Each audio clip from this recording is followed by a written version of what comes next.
Voilà, le petit minuteur qui est en route. Ok, c'est parti. C'est parti. Bonjour à toutes, bonjour à tous. Nous voilà donc en live en compagnie de Pierre-Yves Lenoble. Salut Pierre-Yves. Salut Guillaume, salut aux auditeurs. Voilà. Et donc, alors je vous explique le cadre. Parce que moi, je regardais et je regarde souvent les vidéos de Pierre-Yves pour suivre un peu son travail, parce qu'on cause la même langue, en fait, quelque part. Et puis, je tombe donc sur ta vidéo, la dernière en date, et dedans, tu tiens des propos, et tu les tiens pas seulement que dans cette vidéo d'ailleurs, sur comment tu conçois la fin du cycle, et comment concrètement ça peut se passer, etc. Et donc, tu as une vision toute particulière d'un apocalypse, en fait, d'un cycle de l'humanité. Et j'écoutais tes propos, et je me dis, putain, il faut qu'on parle. C'est vachement intéressant. Parce que je pense qu'à nous deux, on a deux extrémités à s'opposer. Alors, et puis, il y aura tout un nuancier à réfléchir entre deux. Parce que toi, tu es très Mad Max, j'ai l'impression. Oui, Voilà. Et moi, quand même, relativement moins. Moi, je serais plus, à la limite, Blade Runner, tu vois, au pire. Tu vois. Ce qui est ouais, pas ouais. forcément mieux d'ailleurs, mais, mais tu vois l'idée, quoi. Et du Est-ce coup, que, tiens, entre les deux, ouais. je te Vas-y, vas-y, vas-y. coupe. D'ailleurs, Ouais. on pourrait aussi imaginer un mix de Mad Max et de Blade Runner. Tu sais, Complètement. avec des villes ultra connectées en mode bienvenue à Gattaca et des campagnes où c'est l'anarchie complète, quoi. C'est ça. Mais justement, c'est ça qui est intéressant de défricher, c'est parce qu'entre ces deux extrêmes, il y a un champ des possibles qui est énorme, en fait. Et c'est là où il y a des choses à discuter, je pense, qui peuvent être intéressantes. Et c'est vrai que on avait eu donc l'idée, Pierre-Yves et moi, de se dire, bah voilà, on va acheter un live là comme ça sur cette thématique. On va partir du point de vue de Pierre-Yves. Après, je vais amener le mien, et puis on va voir où ça se rejoint, où ça capote. Après, on va gamberger, comme on dit, puis on va voir ce qui sort. Mais ça me semblait intéressant. Déjà parce que on est à l'approche de cette phase, en fait. Est-ce qu'on la connaîtra ou pas? J'en sais rien. Moi, je pense qu'on risque de la connaître, moi, personnellement. Mais après, tu nous diras, Pierre-Yves, toi, ce que tu en penses. Mais justement, Pierre-Yves, alors, pardon, les amis, d'abord, en description de cette vidéo, les liens pour aller voir la chaîne de Pierre-Yves, son site, son Tipeee si vous voulez le soutenir, etc. Donc n'hésitez pas, hein, à aller faire un tour, etc. Bon, ça c'est dit. Donc Pierre-Yves, je te passe la main. Est-ce que tu peux nous présenter succinctement, parce qu'on va développer après, ta vision Mad Max de cette fin de cycle? Et bah, comme tu l'as dit, là, on arrive à la fin d'un grand cycle. On pourrait dire donc c'est la fin de l'âge de fer du Kali Yuga. Ça fait un moment, suivant les auteurs traditionnalistes, qu'on est dans le Kali Yuga, plusieurs milliers d'années. Mais là, on voit une accélération depuis ces 200 dernières années que je mets en rapport avec la technologie, donc tout ce qui est électricité, machines, pétrole, l'explosion aussi du nombre d'êtres humains sur Terre. On est dans un monde plein, on va dire, un peu désorganisé, un peu foufou, quoi. Pour moi, on est dans une espèce de vieillesse du monde. Et le prochain cycle, donc on pourrait appeler donc c'est l'ère du Verseau, pour moi va arriver dans le sang et les larmes, un peu comme un accouchement. Donc la fin de cycle sera, je pense, moi personnellement, je dirais dans quelques centaines d'années. Je pense pas qu'on la vivra de notre vivant. L'être humain de toute façon est un être adaptatif et il peut encore, je pense, rester dans ce monde-là plus ou moins, quoi. Et la fin, moi je la vois comme la fin de toutes les civilisations, sauf que là on est à l'échelle mondiale. Donc en gros, ce qui s'est passé à la fin de l'Empire romain, ça va être étendu sur toute la Terre avec, je pense, moi c'est mon avis, un arrêt de la technologie, donc plus d'électricité, plus de pétrole et un retour un peu à une vie entre guillemets sauvage. Et de ce monde-là, bah, il y aura comme une espèce d'épuration, donc avec une baisse drastique du nombre d'êtres humains sur Terre et plein de petites communautés à droite à gauche qui vont se reformer pour repartir sur un nouveau cycle, quoi. Et effectivement, je ne vois pas l'arrivée instantanée d'un âge d'or, ou alors suivant certaines conditions, mais qui sont un peu, je sais pas comment on va dire, supranaturelles, quoi, surnaturelles. En gros, si on arrive directement à un âge d'or après l'âge de fer, pour moi, ça se fera par un arrêt du temps, comme un espèce de retour à l'unité, une résorption dans l'unité, et un nouveau cosmos va être ressuscité. Et je pense que les conditions spatio-temporelles seront différentes. Mais ça, là, par contre, c'est de la pure projection. Donc, moi, je me fie en fait à ce que j'ai vu dans l'histoire humaine, vu que je me suis intéressé à la chute des civilisations, et je vois plus ou moins les mêmes choses, mais à l'échelle mondiale, vu qu'on est dans un monde globalisé, quoi. Voilà, en gros, quoi. Ouais. Donc toi, tu estimerais qu'il y aurait une centaine d'années encore à épuiser ce mode de vie dans lequel on est finalement. Oui, et là, je me base même sur la précession des équinoxes. Tu sais, si on fait commencer l'ère du poisson à Jésus, les cycles sont de 2160 ans.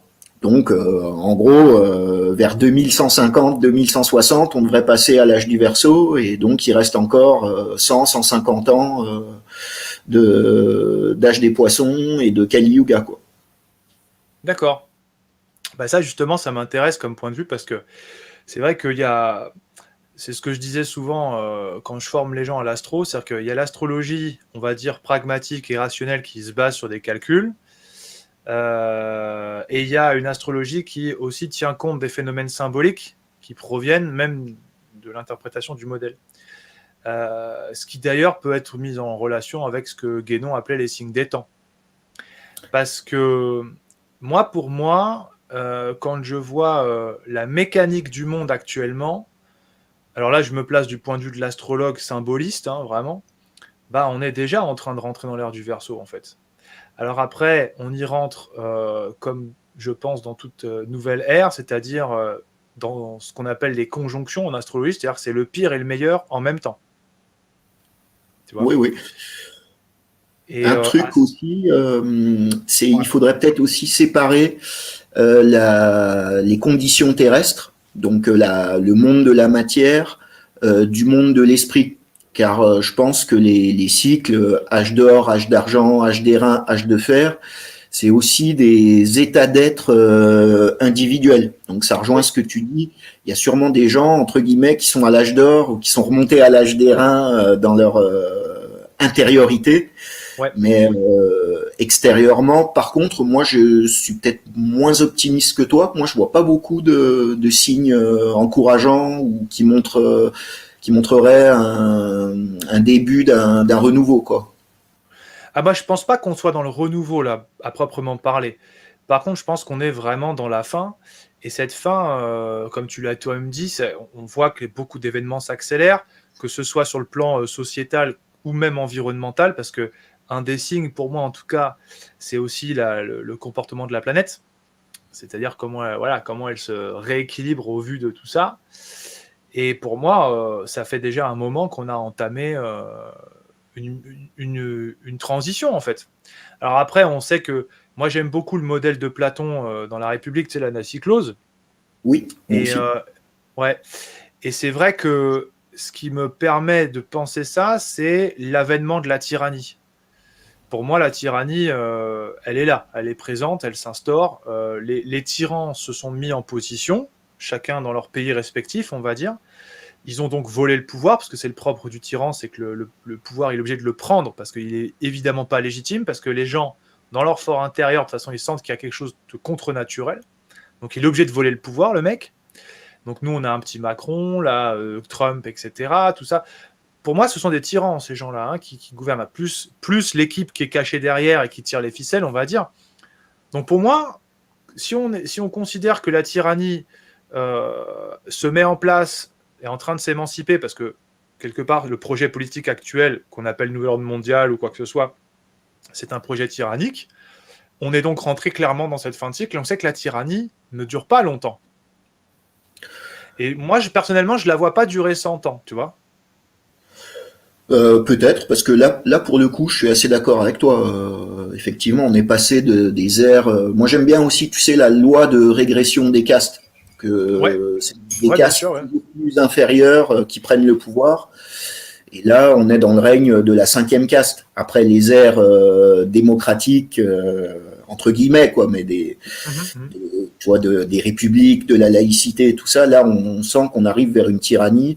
Et d'ailleurs, la crise du Covid, là, nous montre que c'est complètement fini les histoires de Ouais, démocratie, quoi. Et effectivement, on ouais, arrive vers un monde autoritaire, quoi. Ouais, ouais. Une ouais. dictature technocratique, quoi.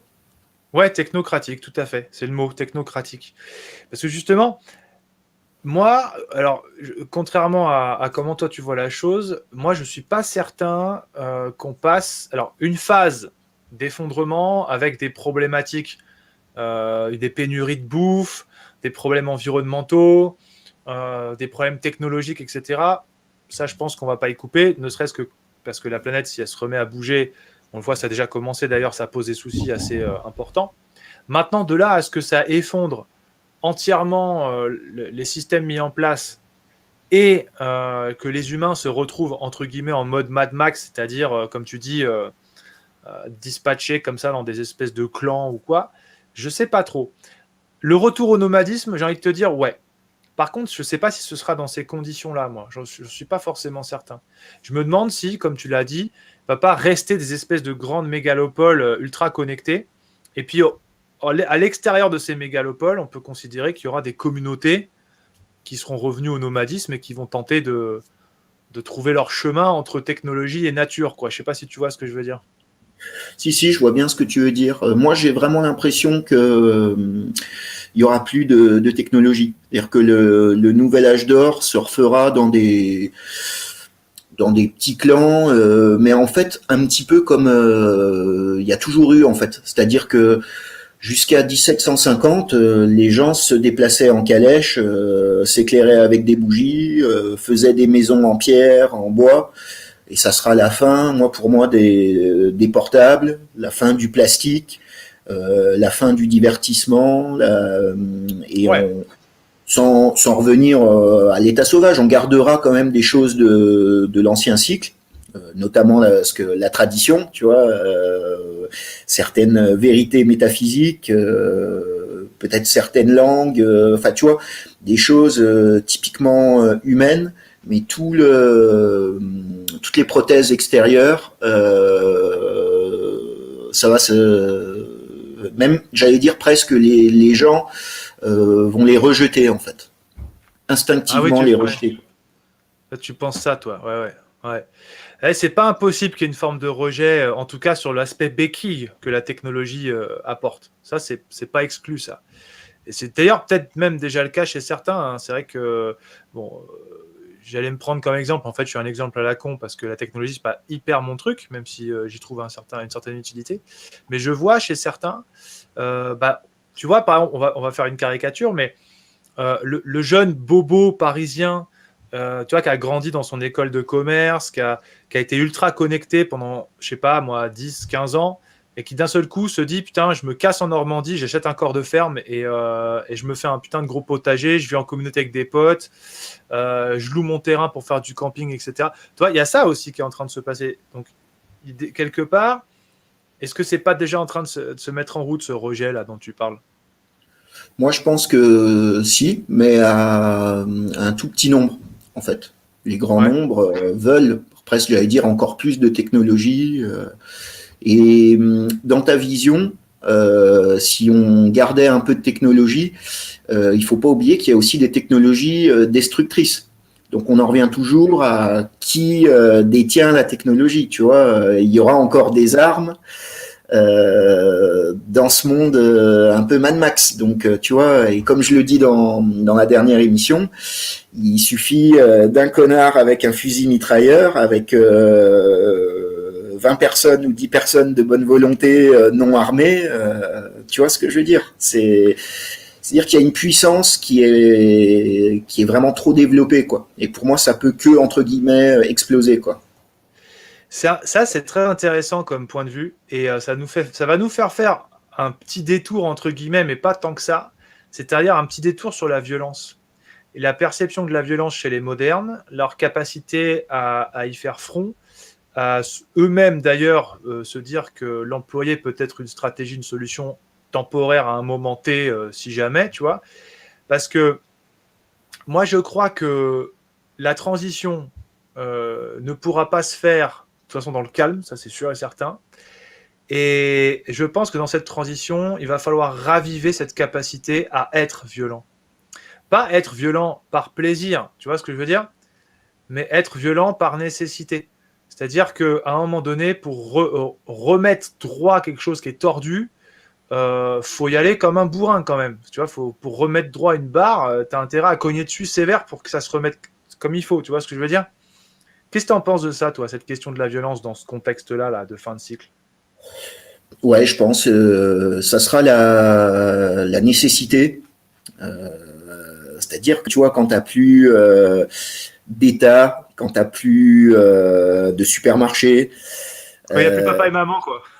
ouais, voilà, à un moment donné, soit tu es en PLS en attendant l'arrivée des pompiers qui arriveront jamais, soit tu prends ce qui te reste autour de toi et t'essayes d'aller choper à bouffer, quoi. Hein.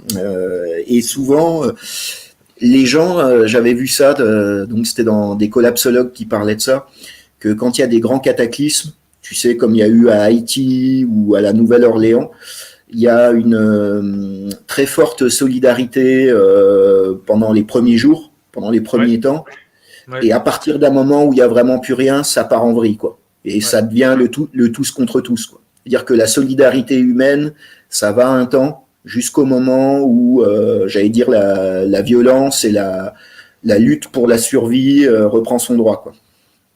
Alors, on va être idéaliste 5 secondes, utopique même. Est-ce que on n'aurait pas passé ce cap quand même, finalement?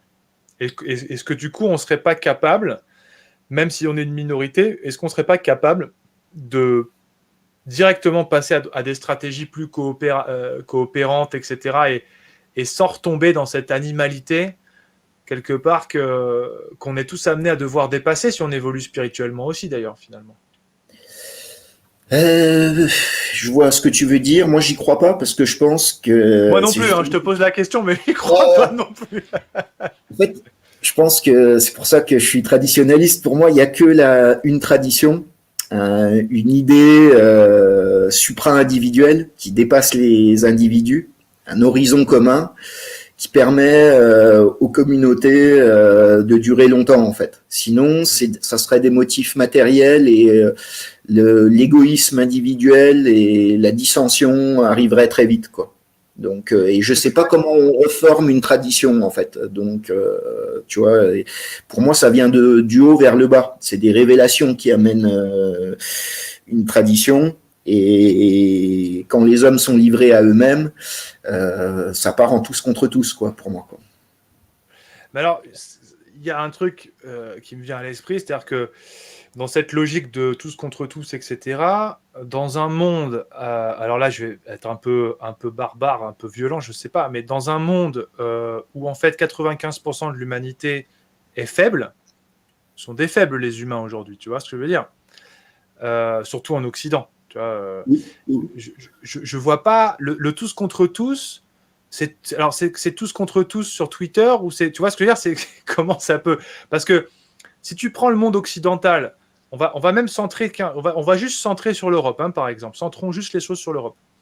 Quand tu vois la Scandinavie, quand tu vois la France, etc., ce genre de pays, les Anglais, la violence, on peut même se demander si elle existe encore, ne serait-ce que pour l'agressivité de survivre, quoi, pour la niaque de vivre, quoi. Tu vois ce que je veux dire? Donc, dans un monde qui s'effondre, en fait, tu as peut-être même pas 5% de la population qui va être capable soit de prendre un fusil pour défendre sa baraque, soit. Enfin, tu vois ce que je veux dire? Ouais, Comment ouais. tu vois ça, toi? Ben, je vois ça comme, exactement comme tu viens de le dire. Quoi. C'est là où c'est hardcore, mon point de vue. Je pense qu'on va passer de 8 milliards à 100 millions. Quoi. En un claquement de doigts, quasiment, quoi. Pas en un claquement de doigts, mais en quelques dizaines d'années, en fait. Mais ça, c'est sûr. C'est sûr que dans un climat d'effondrement où il faut revenir entre guillemets à des archaïsmes qui ne sont pas forcément malsains, hein, pour moi en tout cas, mais des mécaniques archaïques, ne serait-ce que pour rester debout, quoi. Voilà, pour rester debout, rester digne, protéger sa famille, etc. Bon, moi, c'est clair que quand je regarde mes contemporains, je sais que 95% en sont parfaitement incapables. Parce que moi, je pense que s'il y avait cette niaque encore existante en l'être humain aujourd'hui, Macron, on serait tous allés le chercher à l'Élysée sans aucun problème, en fait. Quand il nous a dit, bah, venez me chercher, ouais, pas de problème, on serait déjà tous allés l'attraper par le callback, en fait. Donc, ce qui prouve bien qu'on est devenu une bande de fragiles, quelque part, à ce niveau-là. Je suis d'accord. Juste un truc, c'est Ouais, aussi que j'en reviens encore une fois à la technologie. C'est-à-dire que si on va le chercher, Macron, on est 10 millions à vouloir aller le chercher, il suffit de quelques drones, de quelques hélicoptères qui balancent des bombes, de quelques gars du GIGN surarmés, et Macron, il peut s'en sortir en fait. C'est-à-dire à l'époque de la Révolution française, il suffisait de 100 gars énervés pour faire changer le système. Tu vois, c'est alors vrai, que c'est vrai, nous, c'est vrai. à notre époque, tu vois, on l'a vu avec les gilets jaunes, les gars, ils étaient quand même les premiers temps quand même étaient quand même assez motifs, assez violents. Mais bon, il a suffi de deux trois corps de police, deux trois coups de flashball, deux trois barrières, deux trois canons à eau et c'est fini quoi. Donc tu vois. Et par contre, c'est là où s'il y a plus de technologie. Que le système s'effondre, des gars comme Macron, ils se retrouveront tout seuls, j'allais dire comme toi et moi, et entre guillemets, que le meilleur gagne, quoi. Ah bah eux, de toute façon, c'est précisément le moment où ils vont se rendre compte que l'argent, ça se mange pas, quoi, en fait. Ça, c'est sûr. Oui. Mais dans la logique des Gilets jaunes, là dont tu parlais, justement, Alors, moi, je sais que j'ai participé à plusieurs reprises au truc, surtout au début. Et en fait, j'ai pas vu, moi, justement, cette hargne, cette rage, et qui aurait pu les emmener, entre guillemets, au carton, ou aller directement à l'Élysée, ou à l'Assemblée, ou que sais-je encore. Parce que la volonté, c'était, justement, c'est là où tu vois toute la manipulation du système, qui est très bien faite d'ailleurs, c'est-à-dire, on manifeste pacifiquement, on reste pacifique, on reste dans cette logique, tu vois. On marche tranquillement, on revendique tranquillement, on fait acte de présence, mais ça produit pas d'effet, tu vois ce que je veux dire. Moi, Oui. j'ai pas vu chez certains probablement, mais les mecs se sont retrouvés contenus dans cette masse de pacifisme, tu vois, qui finalement, en plus, a déclenché quoi? A déclenché à ce que les flics les matraquent copieux sans scrupule, quoi, tu vois. T'as des mecs qui font rien, avec des personnes âgées, etc. Ils se font taper dessus, tu vois. C'est là où je me dis, on a perdu toute capacité d'agressivité pour survivre, en fait. L'humain aujourd'hui, pour moi, en tout cas, c'est mon Oui. avis, est devenu faible et fragile, en fait. Je pense exactement pareil, quoi. Moi, les Ouais. gilets jaunes, moi, c'est même encore pire, mais ça, c'est mon côté complotiste. C'est une histoire. Moi, rien que le mot gilet jaune m'a énervé au bout d'une seconde, donc j'ai jamais participé, en fait. Pour moi, il y a un côté clownesque, quoi, carnavalesque de se déguiser avec un gilet jaune. Tu vois, ça rejoint ce que je disais sur la tradition, quoi. Avant, les gens, ils se battaient pour leur dieu. Ouais. Alors qu'aujourd'hui, le signe de ralliement, c'est un gilet jaune. C'est ça. Ouais, non, mais c'est ça. Moi, ça me rappelle moi, je mentionne toujours mon grand-père dans ces moments-là parce que, tu sais, les derniers gaillards qui avaient encore l'âme traditionnelle, ils sont partis avec les deux guerres, on le sait, hein, ça a été aussi en partie Oui, pour ça que c'était fomenté, ces affaires-là. Mais il y avait encore cet esprit. Et c'est vrai que tu entends ces histoires comme ça de, voilà, le mec, il a voulu voler du pain chez le boulanger, il sort avec sa baguette et il essaie de détaler. Qu'est-ce qui se passe? Bah, il y a, je sais pas, le boucher à côté qui sort, qui lui met une taloche, il récupère la baguette, il va rendre le pain. Ça passe tout seul. Personne filme pour mettre ça sur YouTube. Il n'y a pas la presse qui débarque pour faire un espèce de truc BFM à la con ou quoi. C'est juste, non, le mec, il a pris sa taloche, il le méritait. On s'en fout qui c'est, en fait. C'est juste, tu ne voles pas du pain, en fait. Tu vois. Il y a ouais, ce côté. totalement. Alors, c'est complètement disparu, quoi. Faut être Non, clair. c'est vrai, tu peux retrouver ça encore dans ce qu'on appelle les pays du tiers-monde, justement. Ouais. Moi, j'ai une pote africaine et elle me disait que dans son village en Afrique, tous les adultes étaient les parents des autres enfants. Donc si tu vois le gamin du voisin faire une bêtise, il se prend une grosse fessée, il y aura personne pour porter plainte à la police, quoi. Tu vois. Exactement. Tout le monde prend soin de tout le monde. C'est ça une communauté. On a complètement perdu ça, quoi. Mais ça, bon, ça fait partie des signes qui expliquent bien que tout se disloque et que tout se casse la gueule. Mais du coup, c'est aussi pour ça que moi j'ai du mal à m'imaginer une espèce de Mad Max comme on peut le voir dans le film en fait, avec des gens aussi faibles en fait. Ou alors il reste, comme tu dis, on fait une épuration massive naturelle qui va se produire, restera très peu de monde, mais du coup ça va être difficile de se croiser quoi. Tu vois ce que je veux dire? Ouais, mais moi, c'est comme ça que je vois le début de chaque cycle, quoi. Des petites Mhm. communautés éparpillées à droite à gauche, et petit à petit, par le commerce, par les guerres, par les échanges, ces communautés se recoagulent pour, à la fin du cycle, faire des empires géants, et ça explose à nouveau, et ainsi de suite, quoi. Ça, c'est la vision d'Aristote dans les météorologiques, quoi. Ouais. Il parle de ça, quoi. Et moi, je le vois comme ça, quoi, comme une explosion. On peut voir aussi, moi, je pense, le fait qu'on soit 8 milliards, parce que tu vois, en 2 siècles, on est passé de 1,5 milliard à 8 milliards, donc c'est une exponentielle. Et je pense que c'est un peu des stratégies de survie qu'on retrouve dans la nature. C'est-à-dire que tu as certains animaux, je sais pas, les pingouins, c'est tout un problème. Tu sais, le papa pingouin, il est obligé de récupérer l'œuf, mais il faut pas qu'il touche le sol. Enfin, tu vois, pour faire naître un pingouin, c'est trop chaud, c'est trop le bordel. Et à côté de ça, tu as des espèces, je sais pas, comme les batraciens ou les crocodiles, ils font 1000 têtards d'un coup, en sachant qu'il y en aura 5 sur les 1000 qui vont survivre. Et je le vois un peu comme ça au niveau de l'humanité. L'humain, en fait, a intégré les règnes en dessous Précédent.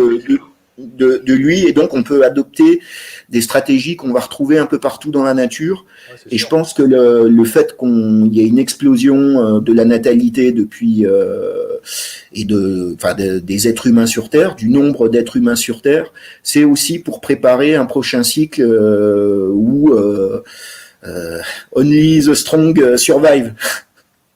Bah, il y a quelque chose aussi de cette nature-là parce que finalement, un des problèmes du confort technologique, c'est que certains humains peuvent vivre alors qu'ils n'étaient pas censés naturellement pouvoir le faire. Ouais, c'est vrai. Et ça, alors ça c'est violent comme propos, hein, parce que c'est vrai que pour les gens d'aujourd'hui, un propos comme ça, c'est mon Dieu, je sais pas de quoi on va me traiter encore, mais enfin bref. Mais c'est pourtant une réalité. C'est-à-dire qu'il y a des gens qui naissent avec des grandes faiblesses, qui donc leur causeraient irrémédiablement la mort à court terme. On arrive à les remettre d'aplomb, à les faire vivre en fait. Mais le problème, c'est que ce sont, selon mon point de vue, des vies qui s'émancipent sur une base extrêmement bancale et qui du coup peut pas s'exalter, produire ce qui devrait être produit par le vivant quand il est plein pot, quoi. Tu vois. Ouais. Et ouais. Il y a ça, et il y a aussi le problème inverse, euh, il y a beaucoup de gens aussi qui font plus de gamins aussi, Oui. surtout. Tu le vois en fait en Occident surtout, mais parce que je pense qu'on a aussi un prisme occidental. Et du coup, je pense que là vraiment, de notre vivant, on verra, je pense, la chute de l'Occident. Et Ah, ça, oui. ouais, et je pense que par contre, ça nous fera peut-être, bah, ça va être difficile. Je pense que il y a plus à craindre les dépressions ou des gens, tu sais, qui pètent des câbles Ouais. en Occident, et qu'il y aura, bah, comme tu parlais, des gens qui vont faire leur communauté à la campagne, des gens qui vont revenir à des trucs plus simples, se remettre à faire des gamins et être moins bobo entre guillemets, quoi. Parce que tu vois, il y a un truc aussi, c'est que si tu t'intéresses aux pays du tiers-monde, eux, leur fin des temps, elle est déjà arrivée il y a un moment. Hein. Hémisphère sud, surtout, ouais. Mm. Ouais, l'hémisphère sud Mm. surtout, quoi. Ouais. Et du coup, moi, la fin de cycle, je la vois comme un tiers-monde géant, quoi. Bah, Et, ouais, quelque part, et je pense que ça... l'Occident va s'effondrer avant l'Asie. Parce que le croissant asiatique, eux, c'est eux presque. Eux, ils accumulent en fait les deux trucs en fait. Ils sont à la fois super nombreux, mais à la fois ils sont dans une explosion technologique et ils n'ont jamais eu autant de confort, quoi. Et je pense que l'explosion finale, elle viendra de là-bas, quoi. Ouais. Mais alors, du coup, comment tu peux penser ça géopolitiquement? C'est-à-dire, là, par exemple, on a une puissance mondiale, elle est quand même anglo-saxonne, hein, grosso modo, avec évidemment des gens qui tirent les ficelles derrière, il n'y a pas de souci, mais toi, il y a des espèces de blocs de pouvoir qui sont en train de chavirer en ce moment. D'ailleurs, à mon avis, moi, ça va nous conduire à une troisième guerre. Tu me diras ce que tu en penses, mais et comment géopolitiquement ça s'organiserait dans un hémisphère nord qui retourne au nomadisme tel que tu le penses, toi, du coup? Déjà, c'est peut-être pas vraiment le retour au nomadisme. Hein. Je pense qu'il y aura toujours des villes. C'est juste une baisse drastique du confort. Tu sais, des histoires un peu de salaire universel. Il y a plus de classe moyenne et il y a une petite oligarchie qui sont proches du pouvoir, qui eux sont surprotégés dans des quartiers sécurisés, un peu comme ce que tu vois au Brésil, quoi. Moi, je vois un peu l'Europe, ça va ressembler pour moi à des pays genre le Brésil ou le Mexique, quoi. Donc, qui sont pas encore totalement nomades, c'est pas encore totalement Mad Max, quoi. Ça va encore un peu. C'est pour ça que je parlais de que ça peut encore durer 100 ou 200 ans. Mais Ouais. par contre, je pense qu'il va y avoir une baisse drastique. Et concernant la géopolitique, pour moi, à partir de on va dire de la Deuxième Guerre mondiale, on est rentré dans une Troisième Guerre mondiale indéfinie, qui est une guerre de quatrième génération, une guerre psychologique. Et, C'est vrai. et pour moi, tous les affrontements, comme on pourrait dire, des blocs géopolitiques comme la Chine, la Russie, les États-Unis, pour moi, derrière, c'est des banksters judéo-protestants, quoi, en gros.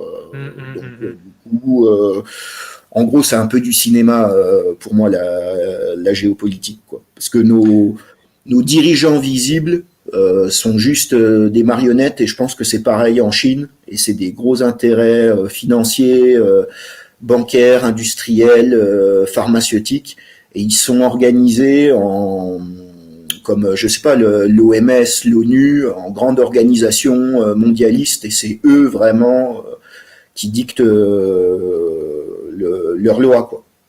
Parce que moi, ce que je pensais, tu vois, c'est que bon, pour moi, on est dans la fin de cycle, hein. À partir du moment où il y a l'avènement du nouvel ordre mondial, c'est clairement, ça annonce, c'est bon, on rentre dans la fin de cycle. Après, c'est la révolte des peuples, quoi. Et parce que moi, ce que je vois, c'est que le nouvel ordre mondial, il peut avoir plein de formes. Toi, typiquement, tu prends le cas français. C'est pour imager, hein. Évidemment, c'est pas forcément comme ça, mais tu peux très bien avoir un nouvel ordre mondial progressiste made in Macron. Tu peux avoir un nouvel ordre mondial édomite républicain entre guillemets façon Marine Le Pen, tu vois, parce qu'elle est complètement dans le truc en fait. Et, donc tu peux avoir un nouvel ordre mondial asiatique, tu vois, avec une prise de pouvoir de la Chine, etc. Ou je sais pas, russo-chinois, ou tu vois ce que je veux dire par là. Oui, oui, mais je pense que c'est ça qui va se passer. En fait, pour donner une image, c'est un peu comme, je sais pas, il y a du McDo sur tous les pays du monde, et tu auras le McDo sauce chinoise, le McDo sauce française, tu vois, le Ouais. McDo sauce américain et sauce américaine, mais ça sera du McDo en fait, tu vois. Ouais. Je pense Ouais. que nos élites, nos super élites, l'hyperclasse, connaissent les différences entre les peuples et savent que tu peux Oui, pas donner le même système à la planète entière, c'est mais il y sûr. aura des structures internationales qui seront les mêmes pour tout le monde. Mm. Et après, suivant chaque zone de la Terre, ça va s'adapter aux populations locales, quoi. Donc en fait, on irait plus vers du cyberpunk en fait, quoi, dans ton scénario quelque part aussi. Qu'est-ce que tu entends par là Parce que j'entends ce mot-là, mais moi, tu sais, je sais pas trop ce que ça veut dire, quoi. Ok. Cyberpunk. Bah, cyberpunk, c'était un GDR, un jeu de rôle à l'époque quand j'étais minot, je jouais à ces conneries-là, moi j'aimais bien. Et en gros, c'est effectivement ça, c'est-à-dire que tu as des cités hyper technologiques, super futuristes, ultra connectées, tout est dématérialisé, tu vois, etc. Un peu comme on peut voir dans les films classiques de SF, tu vois, je sais pas, je pense à Demolition Man, je pense à un truc comme ça, quoi. Et en fait, au dehors, bah, c'est les wastelands, quoi. C'est-à-dire que, voilà, on sait qu'il y a des communautés qui survivent, en partie grâce à la technologie aussi, mais c'est chaud patate, et du coup, c'est un peu, bah, ça se tire un peu la bourre à l'extérieur des grandes cités, et à l'intérieur des grandes cités, t'es complètement zombifié, complètement connecté, etc., etc., quoi. Toi, tu Ouais, vois, ouais. parce que Ouais, moi, ouais, ça, ça a pour le l'air- ouais, coup, d'accord. Ouais, ouais. ouais, Ça me parle, parce ça, que comme image. Ouais. Parce que ça, moi, pour le coup, je pense que ça, c'est un chapitre qui est possible. C'est-à-dire, tu vois, tu prends le projet Neom, par exemple. Je sais pas si tu connais ce truc-là. Oui, oui, ouais. Bon. Neom, pour moi, on est complètement dans la SF type cyberpunk et compagnie. C'est-à-dire la grosse cité ultra connectée, gouvernée par une IA, etc., qui gère le rythme de tous les humains, machin bidule. Et puis, bah, en dehors de Neom, tu as des communautés avec des Pierre-Yves Lenoble, avec des je sais pas qui, tu vois, qui y vont de la démerde, tu vois. Mais où la technologie n'est pas forcément exclue, parce que je veux dire, tu vas prendre, tu vas vers des éco-villages aujourd'hui, par exemple. Alors, les éco-villages, ils sont encore dans un mode bisounours, etc. Donc, eux, ils vont se faire ratiboiser la gueule si demain ça se casse la figure. Mais par contre, au niveau technologique, ils ont compris quelque chose. Tu vois ce que je veux dire? Ouais, ouais, je vois ce que tu veux dire. Mais ça serait, on serait encore à la fin du Kali Yuga, là, pour le coup. Ça Ah serait pas ouais, le nouveau cycle. Mais ouais, ouais, ah cette ouais, ouais. évolution-là, on la vivra presque de notre vivant. Ah, moi, je pense. Et c'est carrément pas impossible. Et puis je te dis, c'est ce qui se passe, par exemple en Chine, c'est plus ou moins ce qui se passe. Hein. Tu as des Ah ouais? énormes villes qui sont de plus en plus ultra connectées. Et les campagnes, il n'y a plus d'État. Enfin, je veux dire, personne n'y va. On ne sait pas trop ce qui se passe quoi, là-bas. Quoi. Et Tant mieux. tant mieux. Et j'allais dire aussi une chose, c'est si je parle de la technologie qui va accélérer la fin du cycle, il y a aussi que les dégâts que ça fait sur la psyché humaine Oui. et sur l'intelligence humaine. Parce que quand on parle de villes qui seraient un peu ultra connectées, un peu à la bienvenue à Gataka ou quoi, les êtres humains dans ces villes-là, c'est des zombies. Hein. Complètement. Et puis même, on le voit, ne serait-ce qu'avec les réseaux sociaux et tout ça, les gens deviennent de plus en plus manichéens, ils sont de moins en moins concentrés, tu vois, c'est une espèce de pensée unique et tout. Donc l'homme perd sa subtilité dans ce genre de ville, quoi. Donc effectivement, ça sera peut-être beaucoup plus difficile au niveau du confort matériel pour ceux qui quitteront les villes. Mais tu sais, je donne tout le temps l'exemple entre le lynx et le gros matou castré, quoi, tu vois, et dans la vidéo, tu sais, je donnais la fable de La Fontaine, le Oui. loup et le chien. Et Oui. ben, il y aura des gens qui redeviendront entre guillemets des loups à l'extérieur des villes, et les gens dans ces villes ultra connectées auront des laisses et seront encore plus domestiqués. Mais là, à la fin, il y a une désintégration, une abattardisation ontologique, on peut dire. Bah, c'est clair. Mais là, si tu regardes bien, le terrain se prépare. Je veux dire, là, on a abêti considérablement l'espèce humaine, et spécialement celle qui vit dans les grands centres d'activité, les villes, machin. L'exemple que tu prenais tout à l'heure, moi, je l'ai vécu. À un moment donné, je tenais un club d'arts martiaux, là où j'étais avant, et on faisait pas mal escrime médiévale et compagnie, bref. Et je faisais des cours comme ça où on travaillait des séries de mouvements, d'accord? Un peu comme des katas, si tu préfères, comme quand tu fais du Ouais. karaté ou des trucs comme ça, quoi. Bon. Et moi, je me souviens quand on était gamin, qu'on allait sur le tatami, qu'on apprenait des gestes, on apprenait des séries de gestes, je veux dire, on les comptait pas. On pouvait gober quasiment une série entière en un cours sans aucun problème, en étant bien concentré, en étant bien dans le corps, on bossait, etc. là, je voyais les personnes que j'entraînais, au bout de 3-4 gestes, c'est la panique, quoi. Faut répéter 1000 fois, faut refaire, faut attends, je sais plus trop, machin, c'était quoi le truc au début. En plus, quand il faut qu'ils mettent ça en parallèle à deux, etc. Alors là, c'était la pagaille générale. Et là, je me dis, putain, la capacité d'élaboration, de mémoire, c'est considérablement effondré en 20 ans. En 20 ans de temps, c'est colossal, quoi. C'est un carnage, en fait. Ouais, ouais. Ça, je suis totalement d'accord. Et comment on peut dire, tu sais, moi je le vois par exemple par rapport à la lecture, quoi. Moi Ouais. j'étais un grand lecteur entre 20 et 30 ans.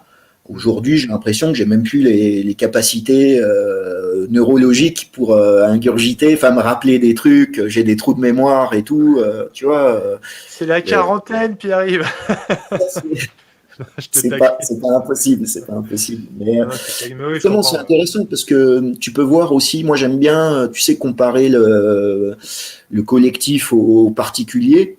Et moi, notre humanité, je la vois vraiment comme une personne âgée qui commence un peu à délirer, avec un Oui, espèce de retour malsain à l'enfance, tu sais, un ouais. espèce d'Alzheimer, tu sais, l'oubli Mm. du passé, tu sais, bientôt, comme dans le meilleur des mondes de Huxley, il y aura même plus d'histoire, on saura plus rien de notre héritage passé, et un espèce, tu sais, d'éternel présent, mais une singerie de l'éternel présent, quoi, tu Ouais, vois, comme un ouais, peu ouais.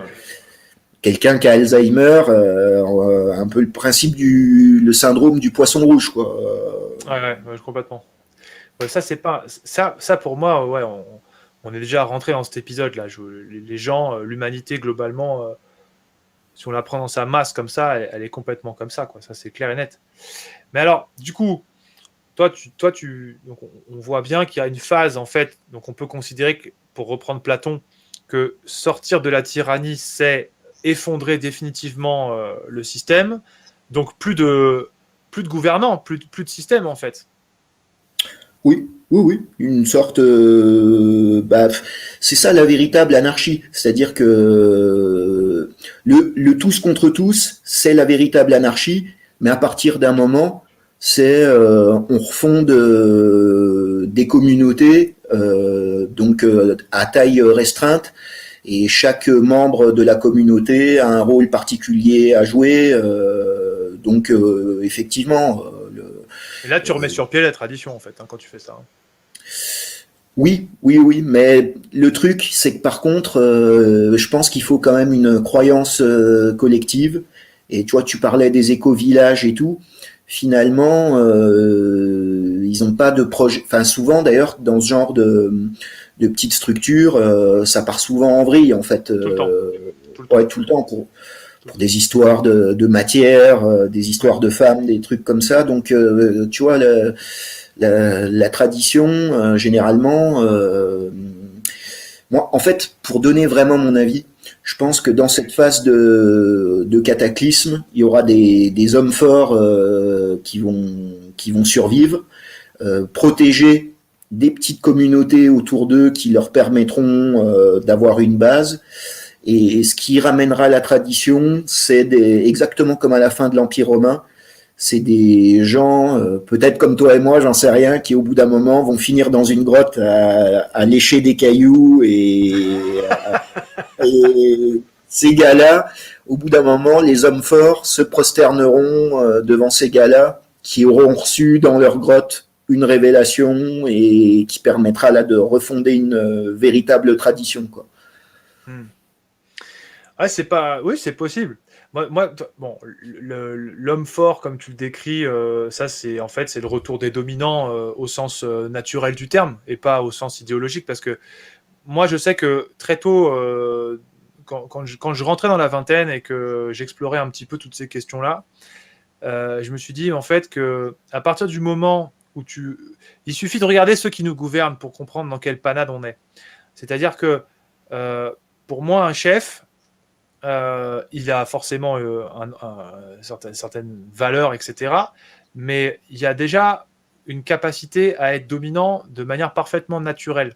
À partir du moment où tu as besoin des médias, où tu as besoin de manipuler l'opinion publique, où il te faut des campagnes de com ou je ne sais quoi pour prendre le trône, c'est que tu n'es pas fait pour prendre le trône. Et automatiquement, quand tu vois tous les chefs d'État qu'on a aujourd'hui, pour la plupart, ne sont pas des chefs. Ce ne sont pas des gens qui sont faits pour être des chefs, ce ne sont pas des dominants. Au contraire, ce sont des faibles qui, probablement par jalousie, par ego, pour X raisons, ont voulu se hisser sur le trône et en manipulant, etc., ils ont réussi à faire effondrer, entre guillemets, l'homme fort, etc. Mais tu prends Macron, Macron, c'est pas un dominant. Non, bien sûr. Et ce que tu dis, ça rejoint la régression des castes. C'est-à-dire qu'à partir de la fin du 18e, on va dire, avec par exemple la Révolution française ou la création des États-Unis, c'est la classe marchande, la classe bourgeoise, la troisième caste qui a pris le pouvoir, sachant qu'il n'y a que 3 castes principales, tu vois. Donc on est sous un monde marchand et le bourgeois, c'est juste un intermédiaire qui fait du commerce, c'est pas un chef, quoi. Et quand un chef, déjà aussi, il est sur le champ de bataille. Tu vois, au Moyen-Âge, la caste guerrière, il y avait qu'eux qui avaient le droit de porter les armes. Et tu avais toute une initiation pour porter les armes, et le paysan ou l'artisan, ils n'étaient pas sur des champs de bataille à recevoir une paye pour mourir dans les tranchées. Donc, tu vois, quand je parle d'hommes forts, c'est des gars qui, entre guillemets, qui mouillent le maillot, mais j'allais dire un peu comme les barbares à la fin de l'Empire romain. Ceux qu'on a appelés les barbares, Ceux qu'on a appelés les barbares, oui, c'est vrai.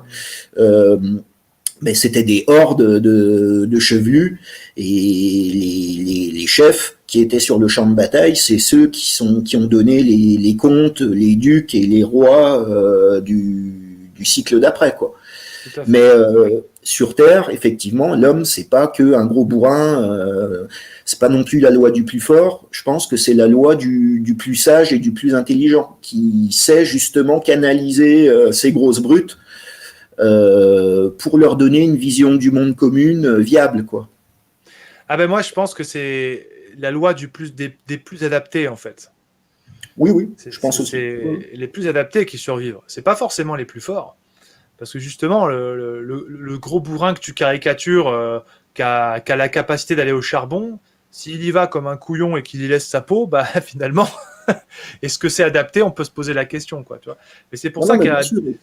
Peut-être que ce gros bourrin, à un moment donné, il voudra avoir une maison, avoir du pain dans son assiette, et pour ça, ça implique toute une organisation avec des gens qui savent construire des maisons, des gens qui savent faire du pain.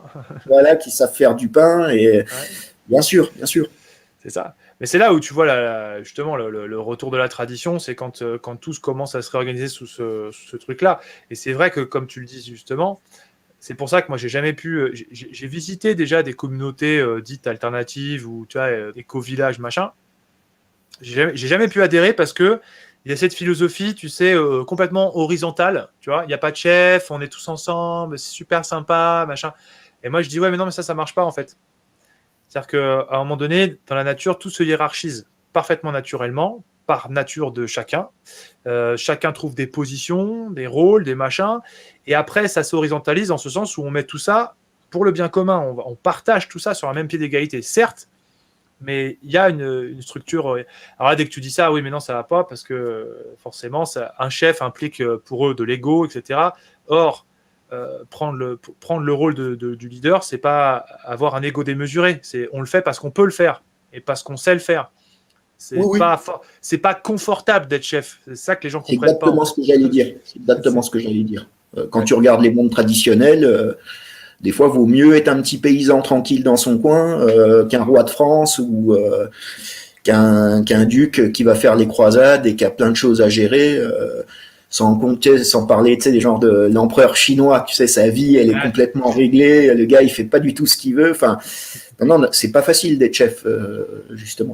Non, c'est pas simple du tout, mais c'est d'ailleurs un truc que les gens d'aujourd'hui comprennent pas, c'est on a l'impression que c'est juste prestigieux, c'est profitable, c'est super, on a accès à plein de trucs. Non, c'est faux, c'est galère, c'est galère. Alors aujourd'hui, en ce qui concerne, tu sais, il n'y a pas de chef ou quoi, bizarrement, quand il s'agit du monde du travail ou par exemple du sport, les gens ne sont plus du tout égalitaires. Tu vois, la femme de ménage, elle n'arrive pas à son boulot en disant bah, moi aujourd'hui, c'est moi le patron. Tu vois, les gens connaissent la hiérarchie dans le monde du travail parce que bah, tout marche de façon pyramidale. Quoi. Il faut bien qu'il y ait un décisionnaire au bout du bout et qui gère tout, et puis des sous-chefs, et puis des employés. Et ça marche aussi dans le sport professionnel, hein, tu vois.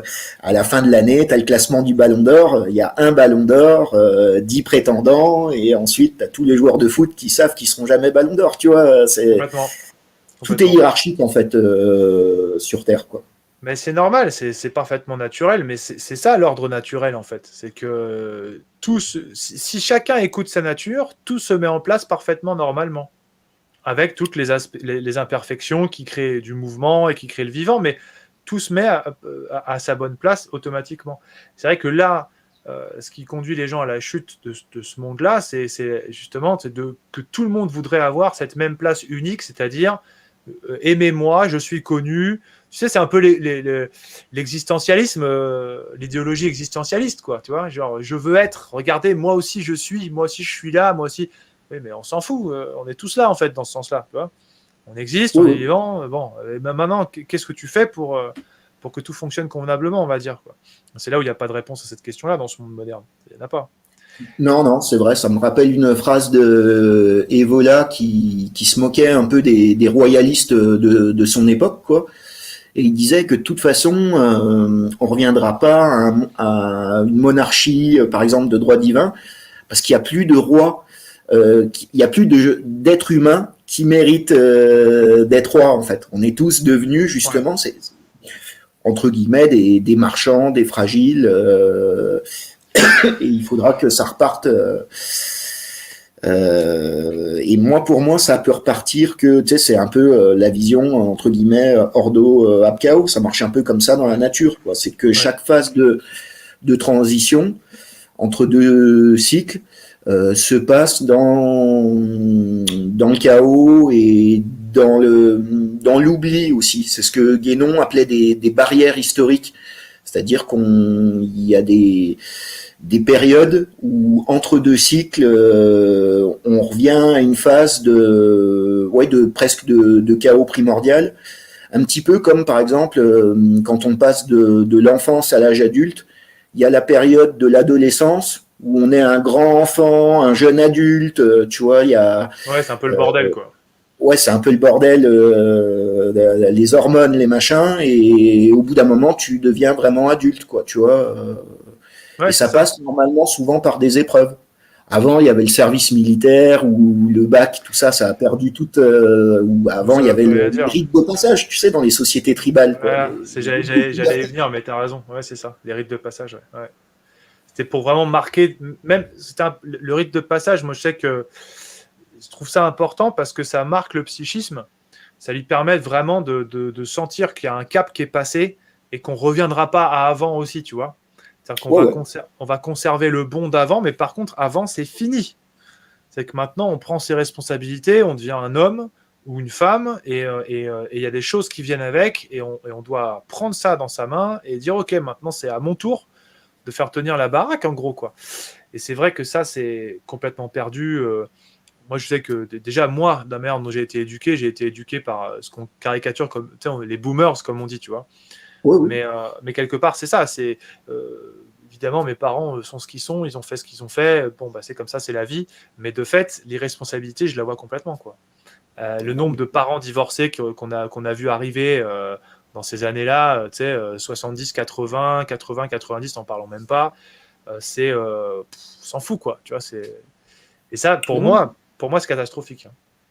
Ouais, cet individualisme, non, c'est vrai. Et à l'inverse, tu pourrais te dire à quoi bon? Tu vois, à quoi bon maintenir un modèle de famille traditionnelle dans. Ah, mais beaucoup se le disent, hein. Tu vois, aujourd'hui, les idéologies comme ça, alors je sais pas comment ça s'appelle, mais c'est ces bobos qui disent qu'il faut pas faire de gamins, par exemple, tu vois. Et moi, je me souviens, j'ai une anecdote comme ça qui m'avait marqué. Justement, dans le club que je tenais à l'époque, il y avait un élève comme ça, un mec adorable, vraiment super gentil, en plus passionné d'histoire, enfin, un type bien, un bon gars, quoi. Mais élevé au grain, 68 arts, tu vois, complètement free, je fais ce que je veux, on s'en bat les couilles, on va dire.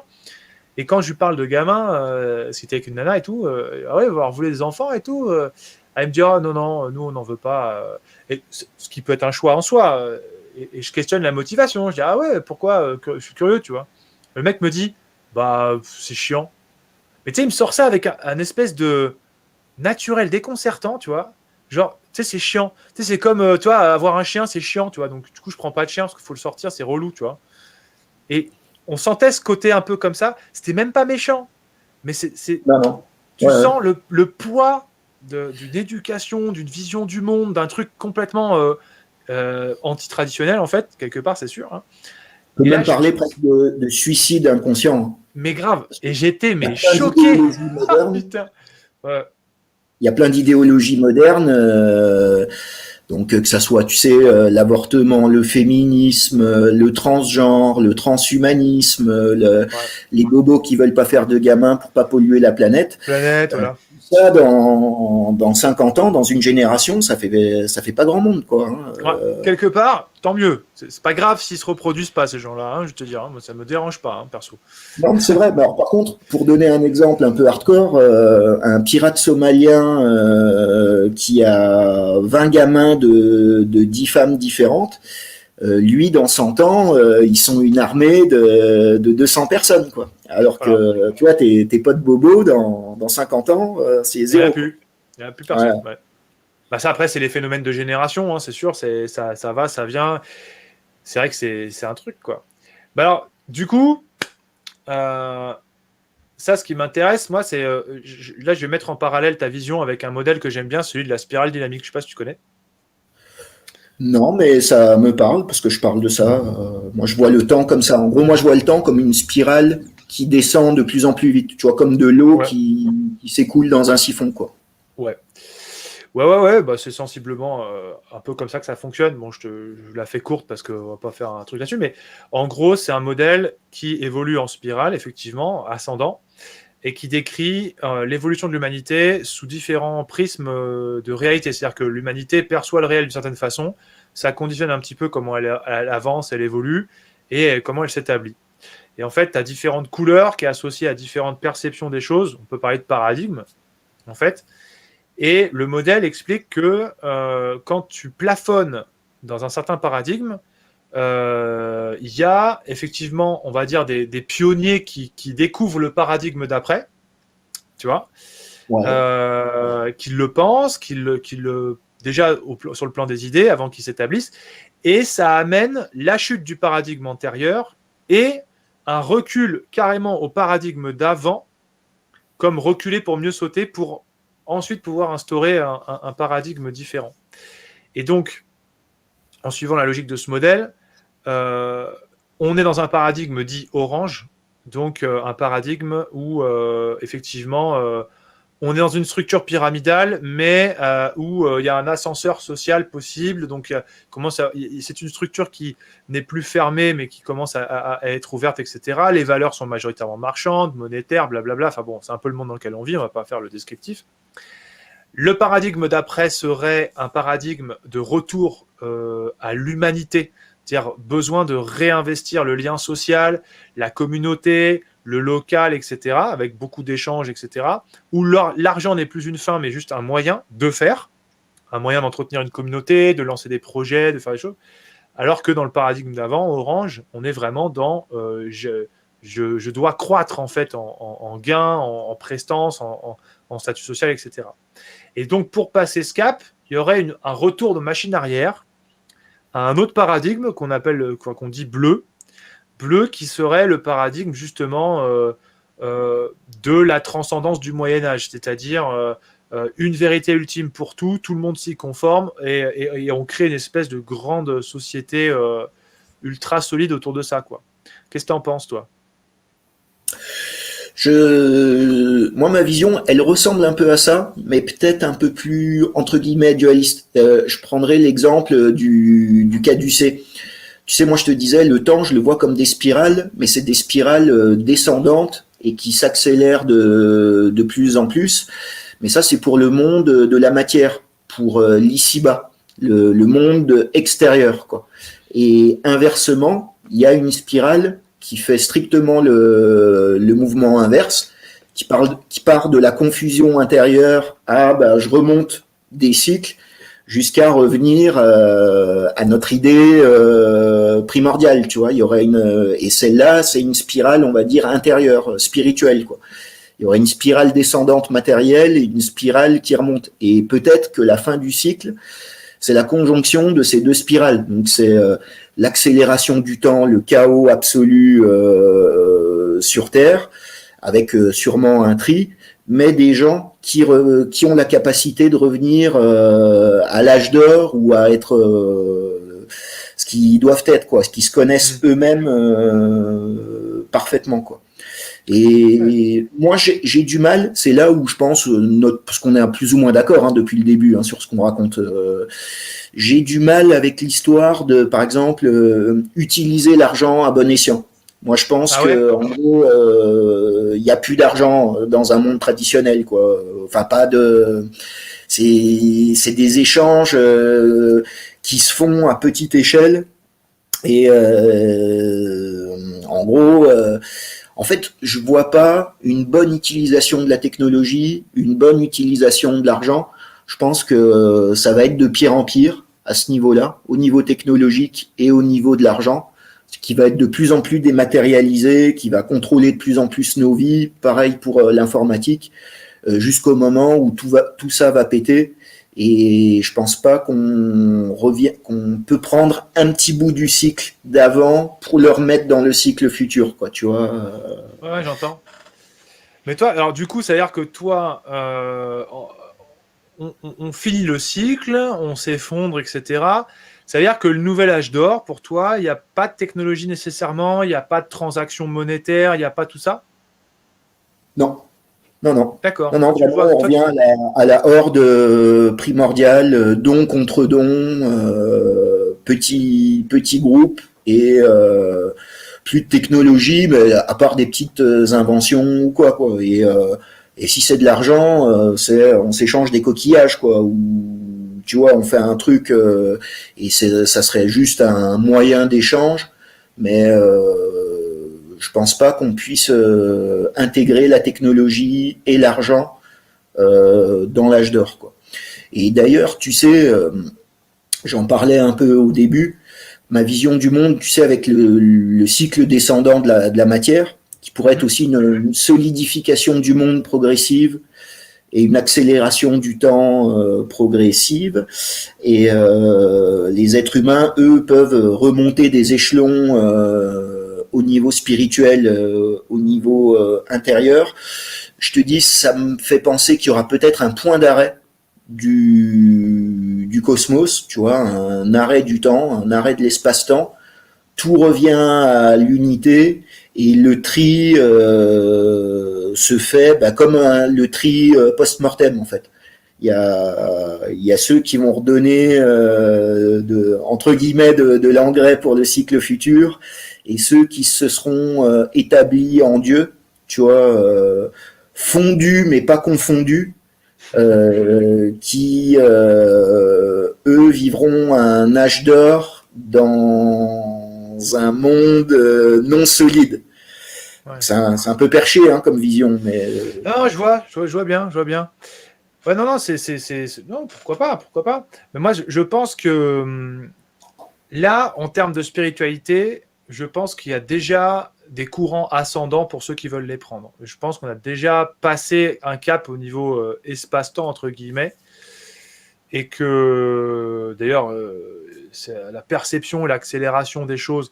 Tu vois, par exemple, toi et moi, tu disais tout à l'heure, on était assez d'accord pour dire qu'on a le sentiment que tout s'accélère là. On a ce sentiment-là. Ce sentiment, il est clairement pas partagé par tout le monde. Les gens ont un sentiment différent là. Il y en a même beaucoup qui ont le sentiment que les choses ralentissent, tu vois, et que ou alors elles suivent leur cours parfaitement naturellement. Et je pense que ça découle directement d'une forme d'évolution spirituelle aussi. Je pense que l'évolution spirituelle, on va dire saine, fait qu'on perçoit cette accélération parce qu'on revient on se réinsère comme il faut dans l'ordre naturel, donc dans cette loi des cycles, et donc forcément, on sait que la fin de cycle, on a ce feeling que les choses s'accélèrent un peu. Donc moi, je pense qu'il y a déjà ce phénomène-là qui est plus ou moins mis en route, tu vois. Et après, pour la question de la technologie du pognon, ouais, moi je pense qu'il y aura toujours des échanges, des transactions, etc., mais que ce ne sera pas forcément de l'argent comme telle qu'elle est pensée aujourd'hui. Ça, c'est sûr et certain. On n'aura pas des billets de banque, quoi, tu vois. Ouais, mais ça sera des contingences, en fait. C'est tant que les êtres humains penseront à l'argent, penseront à leur confort, on sera dans un monde qui ressemblera plus ou moins à notre monde, quoi, en fait. Donc, du coup, à un moment donné, non, moi, je pense qu'il faudra se faire violence, comme on dit, quoi, et sortir de sa zone de confort, quoi. Et à ce moment-là, on pensera plus du tout à l'argent. Ça sera des choses qui nous passeront par-dessus l'épaule, quoi. C'est pour ça que je te dis, c'est pour ça que quand je te dis l'argent, pas comme elle est pensée aujourd'hui. Des transactions entre les êtres humains, il y en aura toujours, je pense, moi, tu vois. C'est-à-dire qu'à un moment donné, on est obligé d'avoir un système de valeurs matérielles pour estimer les choses qu'on s'échange dans ce sens-là. Ce qui n'implique pas de pensée nombriliste ou matérialisme ou quoi que ce soit, mais simplement pour essayer de faire circuler les échanges de manière le plus équitable qui soit, aussi imparfait que ce soit d'ailleurs. Tu vois ce que je veux dire ? Oui, mais pour moi, les échanges, à part intra-communautaires, sont anti-traditionnels, et c'est ça qui amène la création de gros empires et qu'on repart à nouveau dans la chute, en fait. Bah, façon... Et ce que tu dis, ça me fait un peu penser à on organise de façon cool notre aliénation, en fait. Ok. Ouais, moi je le vois pas comme ça parce que déjà, pour moi, l'Occident doit revenir à un mode de vie qui est primordial pour lui, c'est le nomadisme. Ce qui n'est pas le cas aujourd'hui. Le nomadisme, automatiquement, c'est les populations qui se remettent à circuler comme ça de terre en terre. Déjà, ça fait repenser la notion de propriété, tout ça, quelque part. Donc la notion d'acquisition, donc la notion de bien que j'ai, etc. Et là, moi, je pense pas que on va revenir à cet argent qui justement nous sédentarise, nous crée ce confort et, comme tu dis, nous aliène à terme. Ça, c'est très juste. Mais des systèmes de transactions simplifiés à échelle locale, et ça existe déjà d'ailleurs, hein. Il y a plein de petites monnaies locales qui s'échangent dans des coopératives ou dans ce qu'ils appellent les AMAP ou des trucs comme ça. Tu vois ce que je veux dire ? Ou simplement, toi, par exemple, tu n'es pas paysan, donc tu ne peux pas faire pousser tes propres trucs. Par contre, le paysan, il peut. Qu'est-ce que tu vas lui apporter en échange de son chou-fleur ou de son brocoli ? Il faut bien que tu aies quelque chose à échanger. Donc, si on revient au système de caste, à ce moment-là, d'accord, soit tu es noble et à ce moment-là, il va te filer son chou-fleur parce que toi, tu le protèges si jamais il y a une invasion, tu vois, on va dire. Mais dans un monde futur, est-ce qu'on sera encore comme ça ? Je ne sais pas, tu vois. Les castes, oui, mais sous quelle forme ? C'est là où je me questionne, moi, par exemple. Parce que moi, j'exclus pas la technologie du problème. Tu vois ? Moi, personnellement, je te dis, mais c'est peut-être mon prisme technophobe. Je crois pas qu'on puisse allier les deux, en fait.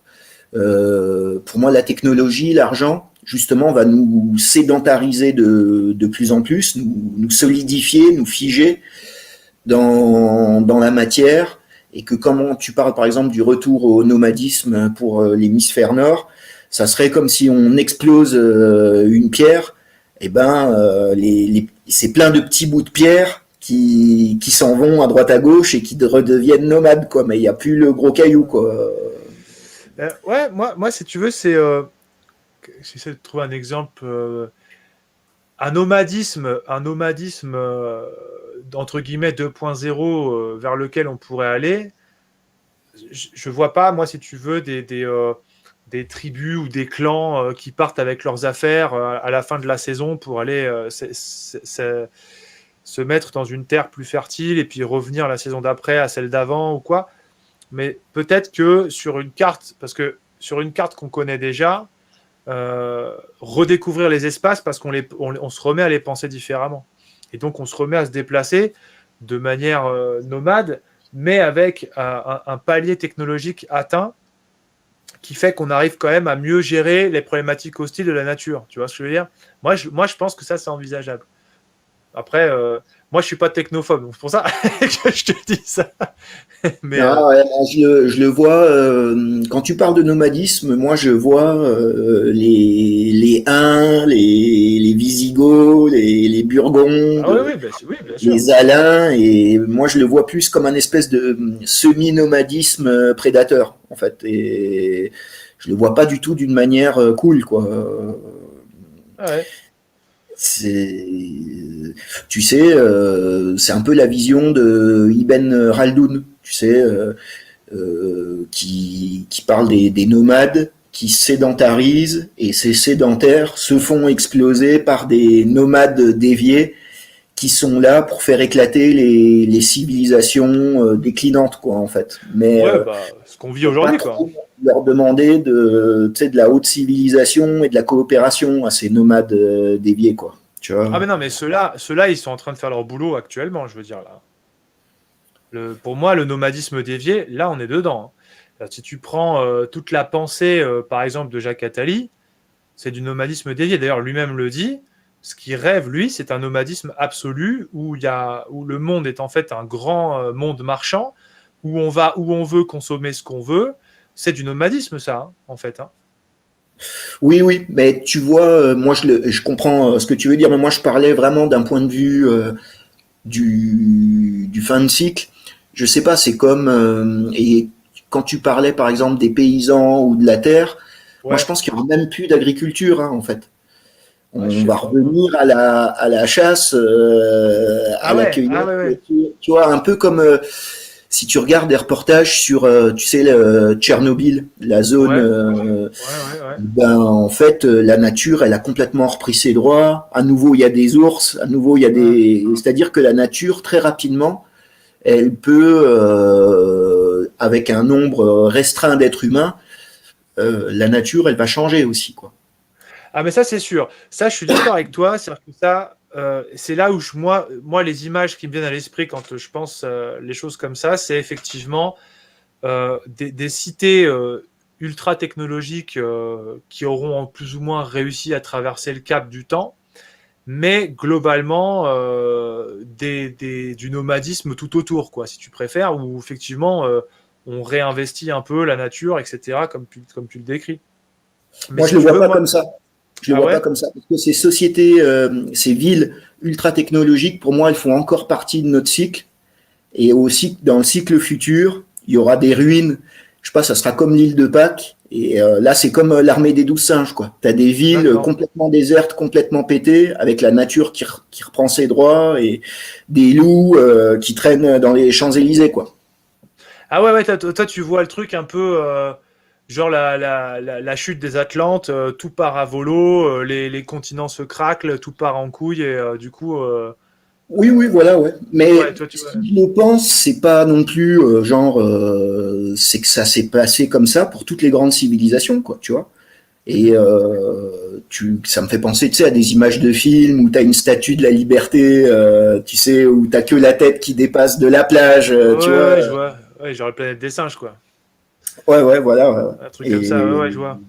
Ah, mais ça, c'est pas impossible, hein. Ça, c'est pas impossible, mais est-ce que ce sera réservé uniquement est-ce que ce sera réservé à l'intégralité de l'humanité ou est-ce que ce sera réservé à l'hémisphère nord? Parce que tu vois, il y a une autre question qui est intéressante à se poser, c'est que l'hémisphère sud en a pris plein la poire ces dernières années, hein, même les siècles passés. Donc en fait, on peut estimer que l'hémisphère sud, lui, va peut-être rentrer dans une phase de restructuration traditionnelle finalement, peut-être. non, moi pareil, j'ai un autre avis en fait. Je pense que Ouais. tu sais, je fais pas l'apologie des peuples entre guillemets dits primitifs ou je pense qu'en fait c'est des peuples encore plus vieux et encore plus séniles que les occidentaux qui étaient eux qui avaient le flambeau entre guillemets de la civilisation et cette flamme elle est en train de s'éteindre. Mais après il n'y a plus rien quoi du coup. Mm. Je sais pas si tu vois, parce que par exemple, quand en anthropologie, on parlait de peuples primitifs, ça voulait dire des peuples jeunes en voie d'être civilisés, alors que Ouais. pour moi, c'est des peuples très vieux, Mhm. issus de civilisations effondrées depuis super longtemps. Mhm. Et en gros, pour donner encore une image marrante, peut-être que dans 1000 ans, en Europe, on aura des lances, on aura perdu le langage et on balancera des flèches sur des hélicoptères qui viennent d'un autre endroit de la Terre où la civilisation, tu vois, comme un espèce Ouais, c'est ça. flash qui éclaire une partie de la Terre. Mais quand je dis, vu qu'on est à la fin d'un cycle, je pense que là, c'est l'Occident qui va s'effondrer et entraîner avec lui l'ensemble de la planète. Et dans un temps qu'on pourrait appeler, comme on a appelé, tu sais, les âges obscurs ou les temps barbares. Et c'est comme une espèce de barrière historique où il n'y a plus d'écriture, il n'y a plus d'historiens, il n'y a plus de médias pour raconter ce qui se passe en fait. Tu vois, un espèce d'oubli historique à l'échelle planétaire, quoi. Avant que Ouais, la ouais, civilisation et la tradition reviennent un peu éparpillées à quelques endroits petit à petit, quoi. ouais. Mhm. Ouais. Moi, je suis d'accord sur la mécanique de fond, mais étant quelqu'un, alors c'est pas que je sais pas que je suis pas un amoureux spécialement de la technologie, mais par contre, c'est vrai que le fait que je ne sois pas moi technophobe comme tu le dis, Pierre-Yves, me permet en tout cas plus facilement d'inclure la technologie dans la question et de penser le truc pour me dire, alors est-ce qu'il y aurait quand même de la technologie dans cette affaire-là? Moi, je pense que oui, parce que justement, alors là, je vais me placer du côté de l'astrologie, c'est-à-dire que l'ère du Verseau, précisément, c'est une ère, comment dire, où la technologie fait complètement sens par rapport au symbole même du signe. C'est ce qui permet de mettre en relation tout le monde, de connecter les gens. C'est ce qui permet de faciliter les échanges, le partage, etc. C'est ce qui permet d'inventer, de défricher, de futuriser pour beaucoup. Donc, il y a une symbolique qui est très, très, très proche de celle du Verseau quant à la technologie. La question qu'on peut se poser, c'est dans les mains de qui? Après ça, c'est évidemment toujours pareil. Si tu files, je sais pas moi, Terminator, si tu le files à, j'en sais rien, moi, à Joe Biden, bon, bah, il va faire un carton, tu vois, alors que peut-être que si tu le files, je sais pas moi, à un bobo New Age, Terminator, il va servir des cocktails à la plage, j'en sais rien, moi, tu vois. Mais Non, moi, je moi, pense pas du tout, hein. Je pense que le bobo New Age est presque plus dangereux que Biden.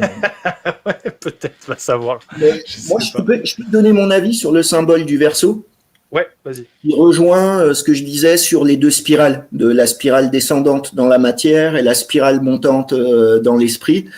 Mhm. Pour moi, donc, Ganymède, qui verse l'eau, Oui. il va verser les eaux diluviennes. Tu vois, le symbole de l'eau est ambivalent, comme tous les symboles. Et tu as Mhm. les eaux d'en haut qui se déversent, donc c'est le déluge, c'est la colère divine dans la matière, pour Mhm. moi. Et Mhm. c'est les eaux de l'esprit, je sais pas, la baraka, les influences spirituelles qui se déversent aussi également, tu vois. Complètement, ouais, c'est ça. C'est Donc ça. moi, je vois les deux trucs. Pour moi, il y a aussi un aspect négatif dans Oui, l'ère du Verseau, c'est que c'est oui. les eaux diluviennes qui vont se déverser sur le monde. Mais en même temps, on n'est jamais laissé tomber par Dieu, on peut dire. Tu vois, on sera toujours attaché à l'unité. Et ben, cette unité, elle se fera aussi d'autant plus présente en chacun de nous, quoi.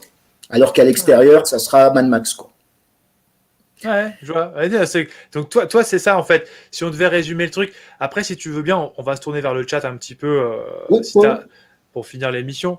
Mais toi, en fait, tu vois une unité dans, enfin, l'épreuve, c'est Mad Max pour retrouver cette unité, en fait, en gros. Oui. L'épreuve extérieure, ouais, ouais. Ouais. Alors que moi, ce serait plus la réappropriation de la technologie autrement, quoi. Moi, je le verrais plus comme ça. Je verrais pas. Bon, la technologie, ça sera des boîtes de canigou qu'on mangera avec nos mains. Qu'on ouvrira avec des cailloux taillés, tu sais. Je Euh, sais pas. De toute façon, on verra bien. On verra bien. Déjà, ouais. c'est vrai qu'avec le temps qui avance, Et la chute qui, de toute façon, est amorcée déjà, on va voir tout doucement qu'est-ce qui se dessine. Et surtout, un dernier aspect, peut-être on peut en parler un petit peu avant, c'est la réaction de la planète. La réaction de la planète, parce que là, on parle de comment les humains pensent le truc, comment on pourrait humainement réagir, etc. Et quid du comportement de la planète, parce que Ouais, tout dépend comment on aborde la question. Moi, je considère que la planète est un organisme vivant, donc conscient, à sa pareil. mesure, on va dire. Donc, du coup, si elle constate que dans son organisme, il y a un virus qui pose un problème, en l'occurrence, l'humanité peut devenir un virus. On peut se poser la question en ce moment, d'ailleurs. Elle va se secouer, elle va se Voilà. dépoussiérer. Ouais, ouais. Bah, elle va mettre en route le système immunitaire, Ouais, ouais. Ça, automatiquement. c'est vrai. C'est vrai, d'ailleurs, c'est pour ça, ça, on peut difficilement en parler parce que ça ne nous appartient pas, en fait. Moi, Ouais, je me suis placé dans un point de vue humain et presque logique si je tout à regarde fait. l'histoire. Mais Ouais. effectivement, ça pourrait être une crise externe à l'être Mhm. humain, quoi. Donc, Mhm. ce que les textes appellent, là, pour le coup, un vrai déluge, Ouais. des pluies de feu, des tremblements de terre, ce genre de trucs, c'est carrément pas impossible, ça. Ouais, ouais. En tout cas, le passage d'un cycle à un autre, pour moi, je la vois comme un énorme rite de passage qui se fait dans la douleur, quoi, en gros, pour Ouais. l'humanité en général, quoi. Tu vois, comme on passerait de l'adolescence à l'âge adulte, mais il faut Mhm. y mettre du sien. Il y a un tri, une épuration et tu vois, ça rejoint, tu sais, les tortures initiatiques, quoi. Ouais, ouais. C'est pas cool d'être dans un monde traditionnel. D'être initié ou rentrer dans le monde adulte. Tu vois, tu as toujours des tatouages, des scarifications, tu sais, Ça coûte l'adoubement chez les quelque chevaux. chose. Ouais. Voilà, ça coûte quelque chose, tout à Ça fait. coûte quelque chose, ouais, tout à fait. Ouais. Ça me fait penser à ce que tu dis là, en fait, ça me fait penser à un jeu vidéo que j'avais beaucoup aimé quand j'étais plus jeune, c'est Final Fantasy X. Alors, je sais pas si t'es geek, toi, je pense pas, du coup, non? Non, pas du tout, non. Non, non. Ouais. Et en fait, le scénario même de ce jeu, pour ceux qui l'ont fait, ils comprendront, il y a vraiment cette tonalité-là. C'est-à-dire qu'il y a, il y a un culte comme ça, religieux, qui proscrit toute utilisation des machines et tout. Les machines sont devenues des vestiges que une autre communauté a réinvesti pour s'en servir pour la pêche, pour le machin. Et en fait, il y a des relations qui sont très marrantes entre ceux qui font revivre un peu la technologie, qui essaient de la réutiliser pour faire quelque chose entre guillemets, de positif, d'équilibré, etc. Et puis il y a ce culte religieux qui est complètement contre les machines, etc. Enfin, c'est assez marrant. Ça me fait un peu penser à ça. Mais ouais, le comportement de la planète, ça, c'est un truc, de toute façon, on peut pas le prévoir, on peut pas l'anticiper. Par contre, on peut considérer que déluge, il y aura. Ça, on peut le dire, à la limite. Oui, mais moi j'ai une vision aussi très spirituelle des déluges. Je pense que c'est les eaux inférieures, tu vois, ce que j'appelle l'âme basse, qui prend le Ouais. dessus sur l'âme haute, en fait. Mhm. Mhm. Parce que généralement, dans les mythes ou des sociétés ou des grandes villes, tu vois, comme l'Atlantide ou Sodome et Gomorre, qui se prennent des pluies de feu ou des déluges, il y a aussi la corrélation que les hommes à l'intérieur de ces sociétés sont complètement dégénérés et Ouais, matérialistes. Tu complètement. vois, Tout à fait. Tout à donc fait. Ouais, moi, je sais que je pense que ouais, le déluge, inévitablement. Sous quelle forme, comment, ça, je sais pas. C'est la planète qui réagit, mais en tout cas, déluge, oui. Ne serait-ce que pour ouais, bah, se purger d'un problème. Je veux dire, quand nous, on a un virus, l'organisme met en route le système immunitaire, la fièvre monte, là, donc la chaleur grimpe, et les phénomènes à l'intérieur de l'organisme, nous, on le vit comme peut-être une fièvre ou que sais-je encore, mais en fait, à l'intérieur de l'organisme, c'est abrasif, quoi. oui, oui. C'est une montée de Justement, température énorme. Ouais. je sais pas, une tempête solaire qui arrête complètement la technologie, quoi. Plus rien ne marche, quoi, en gros. Ouais. Ah, ça, Et, c'est possible, ouais. Ça, c'est possible. tu vois, un truc, Ça, effectivement, ouais. ouais, une énorme crise externe. Et au bout du bout, le truc le plus grandiose que j'ai lu, c'est dans la tradition hindoue, Mhm. ce qu'ils appellent des pralayas. C'est Ouais. des résorptions dans l'unité. Oui. C'est-à-dire qu'en un claquement de doigts, Brahma, il revient en lui-même. Ouais. Il cligne de l'œil. Euh, ouais, voilà. Et donc, du coup, là, il y a même plus, il y a plus rien d'un coup, quoi. Ouais, voilà. T'as C'est Brahma qui cligne. c'est tu sais, le nouvel emoji qu'on va faire, le Brahma Wink. Tu sais. Ouais, ouais, ouais. Mais oui, oui, bien sûr, il y a de ça, ouais. Il y a de ça. Ça, je sais pas. De toute façon, c'est pas moi qui aurai la réponse. De toute manière, bon, les amis, on va se tourner un peu vers le chat, prendre quelques questions. Si c'est OK pour toi, Pierre, ou pas? On peut prendre un petit peu. Aucun souci, vas-y, vas-y. Cool. Pas de problème. Déjà, je Si dis vous avez- bonjour à tous les gens qui me Ouais. suivent sur ma chaîne. J'ai vu plein de noms passer. Il y a Des noms de chez Agar, toi? Shadow Ombre, Jérôme. Ouais. Yes. Ouais, bah, bienvenue à tous, hein. Bienvenue à tous. Bon, l'idée, c'était, en fait, l'idée, c'était pas de faire de la prophétisation, clairement pas, mais en tout cas, voilà, de discuter de perspectives, de points de vue, etc. En tout cas, sur comment on peut entrevoir la fin du cycle pour les humains, quoi. C'était ça un petit peu l'idée. Pour ceux qui n'ont pas vu, il y aura le replay, vous inquiétez pas, toujours pareil. Et on va aller se tourner un peu vers les questions. J'en avais vu là tout à l'heure passer. Attends, faut que je regarde un peu ça de plus près. Alors, Jérôme. Salut Jérôme. Je les affiche parce que c'est pas. Comment oublier le tempo du divin? Dieu à la création, son Fils incarne pour nous montrer le chemin et le Saint-Esprit dans son évolution qui arrive avec l'hémisphère nord en guide d'esprit pour le sud. Alors, je comprends pas trop le sens du truc. Moi aussi. Et en tout cas, moi, j'ai une vision du Messie qui est purement spiritualiste et ontologique, quoi. Je crois pas qu'il y ait un Messie sur son cheval blanc qui va s'incarner ici-bas. Autant l'Antéchrist, peut-être qu'il va s'incarner ici-bas, autant le Messie, ce qu'on appelle le deuxième avènement du Christ, pour moi, il sera purement intérieur, quoi. Et aujourd'hui, imagine, déjà à l'époque, ça a mal tourné pour lui, pour Jésus, parce qu'il se fait crucifier à 33 ans à la force de l'âge, alors qu'il dit aimez-vous les uns les autres. Je crois qu'il déjà il a compris. Je sais pas s'il va revenir une deuxième fois.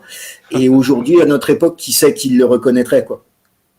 Ouais, puis surtout que, moi après, je fais une distinction entre Jésus, le personnage, puis déjà, de quel Jésus on parle, entre guillemets, c'est-à-dire le Jésus mythologique des textes, le Jésus qui aurait existé. Le Christ, après, pour moi, c'est pas.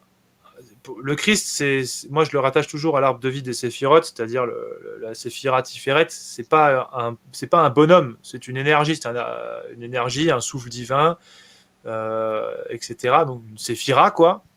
Et donc, en ça, le Christ, il est intérieur à tout le monde. On a tous Christ en nous et le réalise celui qui cherche à s'élever. Sinon, ça roupille, quoi, on va dire, hein, grosso modo. C'est l'homme, pour moi, Jésus, c'est l'homme avec un grand H. Pour parler comme Saint Paul, c'est le nouvel Adam. C'est l'homme universel. C'est l'archétype absolu de l'être humain qu'on a tous. Ouais. On a tous en nous-mêmes et qu'il faut aller récupérer, quoi. Ouais. Ça pourrait faire une autre émission, ça. Oui. Discuter de ça. Tac. Alors. Mais le Saint-Esprit n'est-il pas notre avenir? C'est large. Si, ça rejoint ce que je dis sur les eaux déversées par Ganymède, par le Verseau. On aura les eaux du déluge. Et les eaux d'en haut spirituelles, le Saint-Esprit, tu vois, la pluie bienfaitrice, quoi. C'est comme dans la nature, l'eau, ça peut amener des inondations et des déluges, mais c'est aussi ça qui fait pousser les plantes, quoi. Et le Saint-Esprit, c'est comme ça que je le vois, quoi. Qui plane au-dessus des eaux, d'ailleurs. Voilà. À l'origine. Tout à fait. Alors, Arnaud Alice. Pour produire, faut des sédentaires. Pour trouver des spots, des nomades. Point d'interrogation. J'aime bien pour trouver des spots. Eh les gars, il y a un spot de ouf là-bas.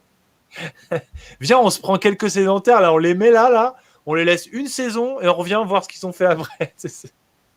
Il y a un côté un peu comme ça. Ouais. Mais pour produire, faut des sédentaires, mais je pense que dans le début du cycle futur, il y aura plus de production, justement. Il y aura plus que des nomades qui essayent de s'établir à un endroit, et ces nomades deviendront des agriculteurs au fur et à mesure des générations et qui se seront adaptés à leur biotope. En fait, ça rejoint l'histoire de Caïn et Abel, ce que je dis, quoi. Ouais, parce que ouais, c'est toujours pareil, le nomadisme, il y a toujours le penchant conquérant, pillage et compagnie, ce qu'on pourrait dire nomadisme dévié. Et puis il y a le nomadisme, on va dire amérindien, c'est-à-dire voilà, je m'adapte à mon biotope, je sais à quel endroit je peux trouver des ressources, laisser reposer la terre en allant ailleurs après, etc. Ce qui n'a rien à voir.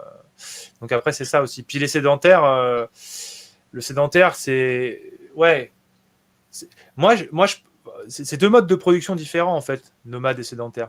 Mais les deux produisent en fait, si on regarde bien. Oui, oui, oui, mais je Mais pense que dans un monde post-apocalyptique, ça sera difficile de s'établir sur une terre. ouais, ouais. Parce qu'il y aura des hordes violentes, des mafias violentes Des qui mecs viendront. comme dans Ken le survivant, là, tu sais, Oui, oui, oui. Bah, tu dans sais, Hokuto no Ken. moi, j'ai pas une grande culture de science-fiction, de jeux vidéo et tout ça, mais j'ai l'impression qu'on n'est pas les premiers à avoir réfléchi au monde d'après. Hein. Non, clairement pas, ça c'est sûr. Ça c'est sûr et certain. Alors, qu'est-ce qu'on a d'autre comme question? Wow. Alors. Les Amérindiens étaient aussi des conquérants. Oui, non, mais de toute façon, là, je prends des exemples généralistes. Hein. Si on commence à plonger dans le détail, on n'a pas fini. Alors, redeviendrons-nous chasseurs-cueilleurs, moins de travail et de dégâts pour la nature? Bah, c'est un petit peu ce que dit Pierre-Yves, en fait, oui. Oui, oui, oui. On revient, Chasseur-cueilleur. ouais, on revient Ouais. en chasseur-cueilleur, quoi. Et après, pour toi, donc, on repart de ce point-là et on refait une évolution en essayant de bonifier la chose quelque part. Non? Ben ouais, mais moi j'ai une vision quand même assez pessimiste de l'être humain sur Terre. Je pense que on sera des chasseurs-cueilleurs qui vont s'établir petit à petit, louer des pactes, des alliances avec d'autres groupes de chasseurs-cueilleurs et ensuite se mettre à l'agriculture, à faire des villes, des empires et à la fin ça refera un nouvel ordre mondial, quoi. Tu vois, Ok. comme des petites gouttes qui se coagulent petit à petit pour faire une flaque à la fin, quoi. Donc, pour toi, il n'y a pas de conquête spatiale envisageable, par exemple. Pas du tout, et j'ai même du mal avec le concept d'espace. Je me demande si là c'est un peu vision un peu à la rock soccer, mais j'ai un peu, enfin pour moi c'est un décor étoilé quoi. C'est comme en fait en gros moi j'ai une vision que le monde extérieur c'est une projection de ce que porte l'humanité à l'intérieur quoi. J'ai une D'accord. vision totalement ethnocentrée. Hmm. Je pense que les histoires de conquête spatiale, c'est une singerie de la conquête des états supérieurs de l'être, quoi. D'accord. Donc, par exemple, là, j'étends le propos exprès. Du coup, la perspective, par exemple, d'entrer en contact avec d'autres civilisations à l'extérieur de la planète, ça, pour toi, c'est pas envisageable, par exemple. Non, c'est pas du tout envisageable. Et par contre, je crois à l'indéfinité d'univers. Ok. Mais notre univers, il est ethnocentré, quoi. Ouais. Ouais. Par Ouais. contre, que nos élites nous fassent, moi je suis sûr qu'après le Covid et tout ça, ils vont nous faire le coup de la menace extérieure à l'homme ou des petits hommes verts. Hein. Le fameux projet Blue Beam, c'est ça? Blue, je sais plus quoi, là. Un genre de truc comme ça. Ouais. Ouais. Oh, oui, ils s'en seraient parfaitement capables, ça, c'est sûr. En tout cas, ils ont bien préparé l'opinion publique à ça, quoi. Oui, ça fait un moment qu'ils travaillent au corps. Mais là, en plus, ils déclassifient plein de trucs, ça fait monter la suspicion, le machin. Ouais, ils sont balèzes, les mecs, quand même. Alors, Jérôme, une question pour vous deux. Pensez-vous qu'une spiritualité commune va apparaître pour cette nouvelle ère contre le New Age? Je te laisse répondre en premier, Pierre-Yves. Je pense que oui, elle va. Ça sera pas le New Age comme on l'entend, quoi. Ça, c'est encore une singerie, et c'est un messianisme comme un autre.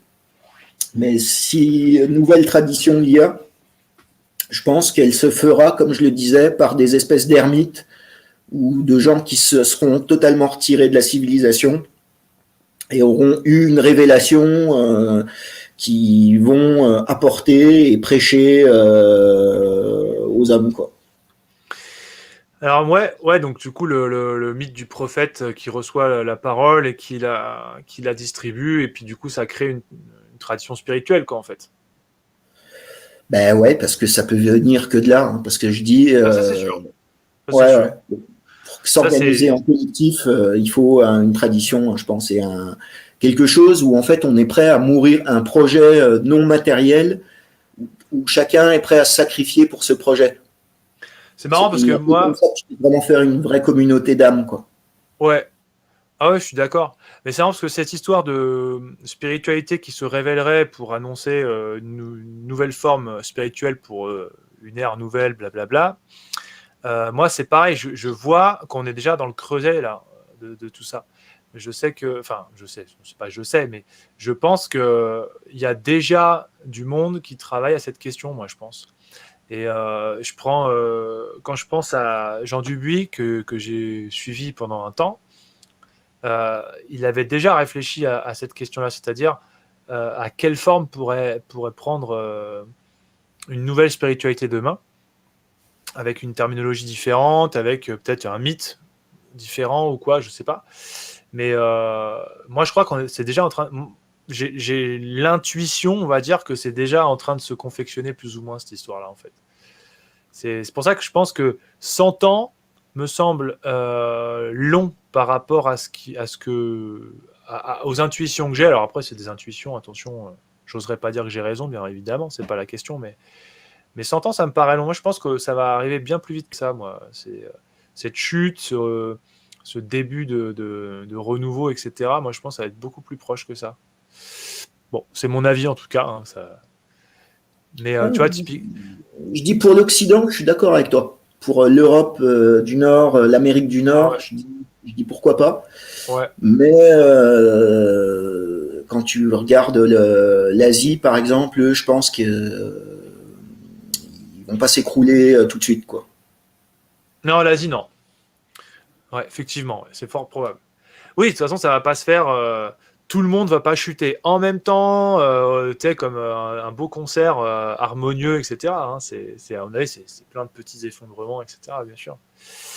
Alors, question.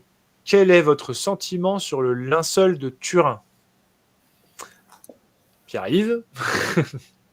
Moi, j'ai pas trop étudié la question et mon avis, ça serait que c'est quand même un truc qui a été fait, qui date du Moyen Âge, quoi, a priori, quoi. Je sais que Paul-Éric Blanru, il avait fait toute une étude là-dessus, j'avais vu quelques trucs. Et moi, je sais pas comment expliquer ça.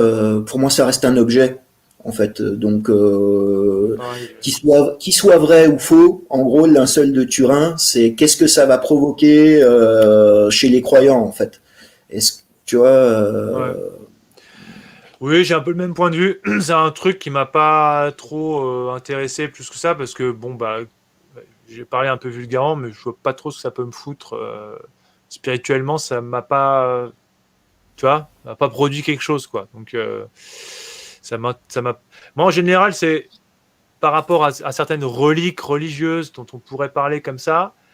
La question que je me pose, c'est que quand j'aborde le sujet, qu'est-ce que ça me fait? Est-ce que ça produit une curiosité où je sens que ça peut m'amener quelque part? Ou simplement je me dis, oui, bon, bah, un linge qui aurait recouvert un mec, à la limite, je préfère m'intéresser à l'histoire du mec. Là, on parle de Jésus en l'occurrence. Bon, bah, là, pour le coup, il y a aller à creuser du côté de Jésus, mais d'un linge qu'il aurait recouvert, il serait vrai, il serait pas vrai.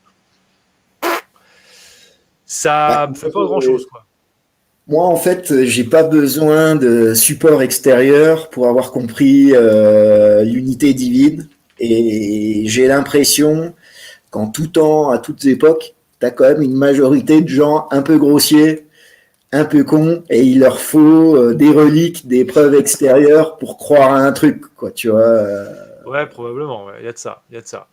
Non, c'est ça. Mais de toute façon, le spirituel, c'est le point de départ, il est purement intérieur. Donc après, c'est là où il faut aller chercher le truc, quoi. C'est-à-dire que Je si sais on que veut toi trouver aussi, t'es Dieu, pareil, hein. Je crois que t'es comment? pareil aussi. Moi, je suis plus dans la théologie apophatique hein, que la théologie positive, quoi, tu vois. Ah ouais, ouais, ah oui, ah oui, ah oui. Ah moi, je suis 100% théologie négative, 100%. Ouais, voilà, moi pareil. Donc c'est vrai que les histoires de reliques ou d'objets sacrés, ça m'a jamais trop parlé, quoi. Mais j'ai même envie de te dire, même l'Église, même construire un temple, même Tu vois? Alors, attention, je trouve ça très joli et j'apprécie beaucoup. Mais par contre, mon rapport à Dieu ne dépend pas d'une église. Tu vois? Ouais, mais c'est parce que les gens sont grossiers. Moi, je pense à toutes les époques. Hein. Les gens, oh, ils sont grossiers, les gens, j'aime bien quand tu dis. Mais non, mais je vois ce que tu veux dire par là. Après, dans les formes, manifester des formes pour, comme des appuis, comme des béquilles, comme des points de repère, ça, je peux comprendre. Je peux comprendre qu'on ait besoin de points de repère. Qu'on ait besoin d'une mosquée, qu'on ait besoin d'une synagogue ou d'une église ou d'un temple quelconque, parce qu'on sait que c'est là et que quand on va là, on n'est pas dans le même état que quand on est à la maison ou je ne sais quoi. Mais je pense que ça, c'est grossier dans le sens, pas vulgaire du terme, mais dans le sens, ouais, c'est grossier, c'est le début, quoi. Tu vois? Oui, voilà. Et il y a aussi un truc, c'est que les autorités spirituelles ont peut-être cette intelligence de faire construire des temples et des cathédrales au peuple pour canaliser leurs pulsions de mort, leurs pulsions sexuelles, et que nous, on est à une époque où justement on construit plus de cathédrales, mais on va construire des néums, des fusées et des sites Ouais, porno. Tu vois. ouais, complètement, complètement. Oui, là, on va chercher ça autrement, mais moi, pour revenir au sujet du spirituel brut, c'est à l'intérieur que ça se passe et puis c'est tout, quoi. Il n'y a pas besoin.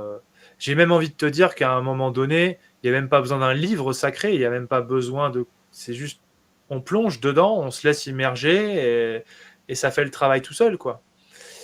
Après, voilà, c'est un chemin, donc qui dit chemin dit, voilà, comment dire, il y a peut-être une méthode, des trucs qui aident, en fait, à aller jusqu'à ce point de vacuité totale, de vide mystique complet, etc.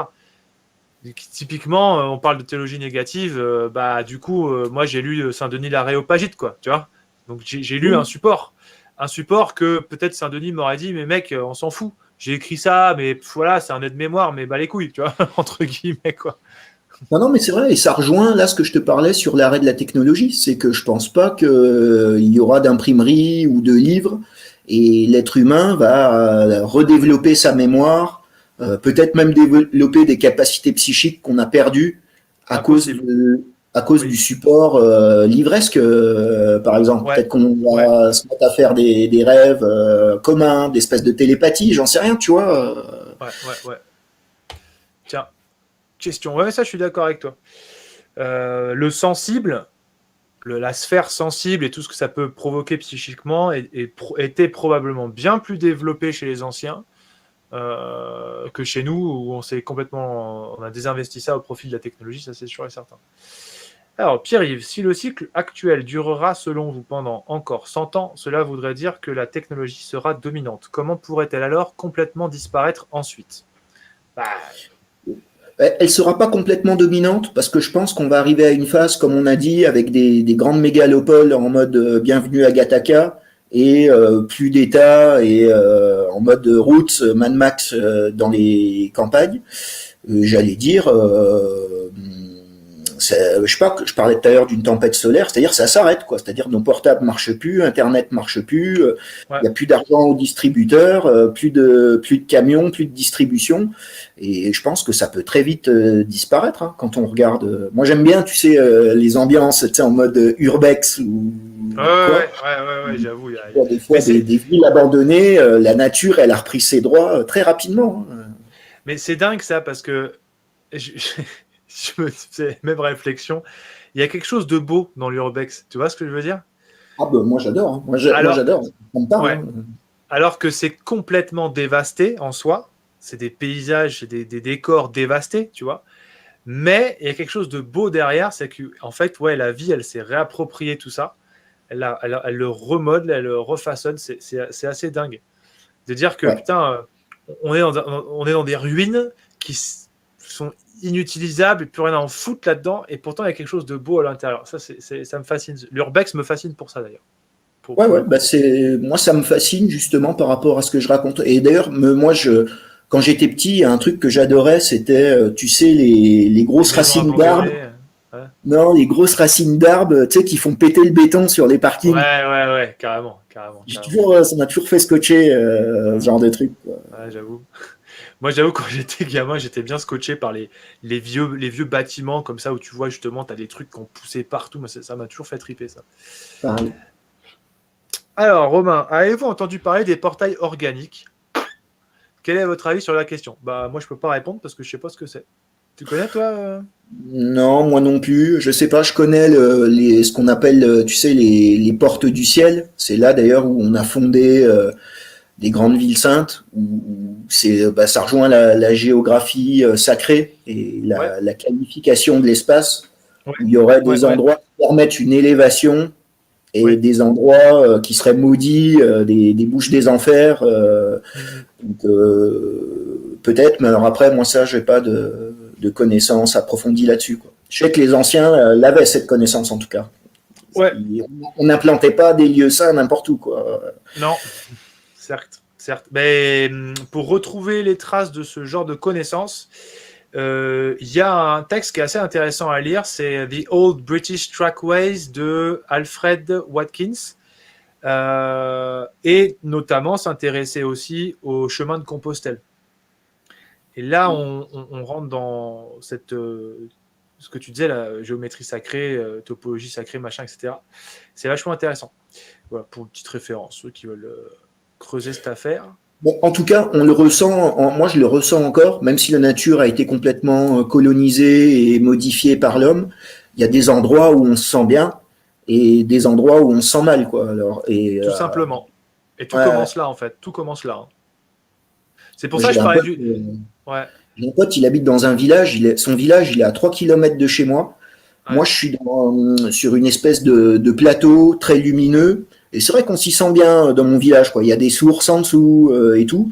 Et lui, son village, il est dans un espèce d'écosystème bizarre. C'est une espèce de petite vallée et c'est ouais. toujours humide. Et les gens, ils font la gueule et il y a un truc qui fait que je sais pas pourquoi ce village, je le sens pas, quoi. Tu sais, Mais c'est tout à fait ça. Mais ça, le mode de fonctionnement pour découvrir ces endroits comme ça, c'est l'instinct et le sensible, qui étaient hyper développés forcément. C'est des gens où il n'y a pas de technologie parce qu'ils naviguaient avec ça, les mecs. Tu vois.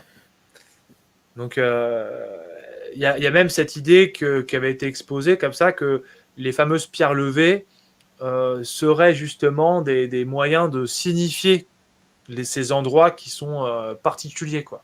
Et donc, pour se souvenir, pour mettre un point de passage, on lève une pierre ou des pierres et on dit voilà, ici, c'est pas comme ailleurs, quoi. Il y a un truc qui se passe qui est pas pareil.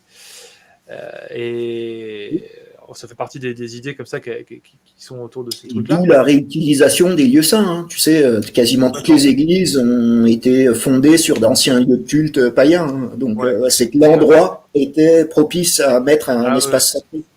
Et moi, je pense que voilà, les Indo-Européens, enfin les Celtes, les Gaulois, tout qu'on avait en Europe ici, vraiment connaissaient très bien tout ça. Et même, probablement, savait l'exploiter de manière, ouais, on va dire mécanique, opérationnelle, quoi. Il y avait quelque chose, parce que ces lieux-là, en fait, il y a quelque chose à y faire, au niveau ésotérisme et spiritualité. Hein.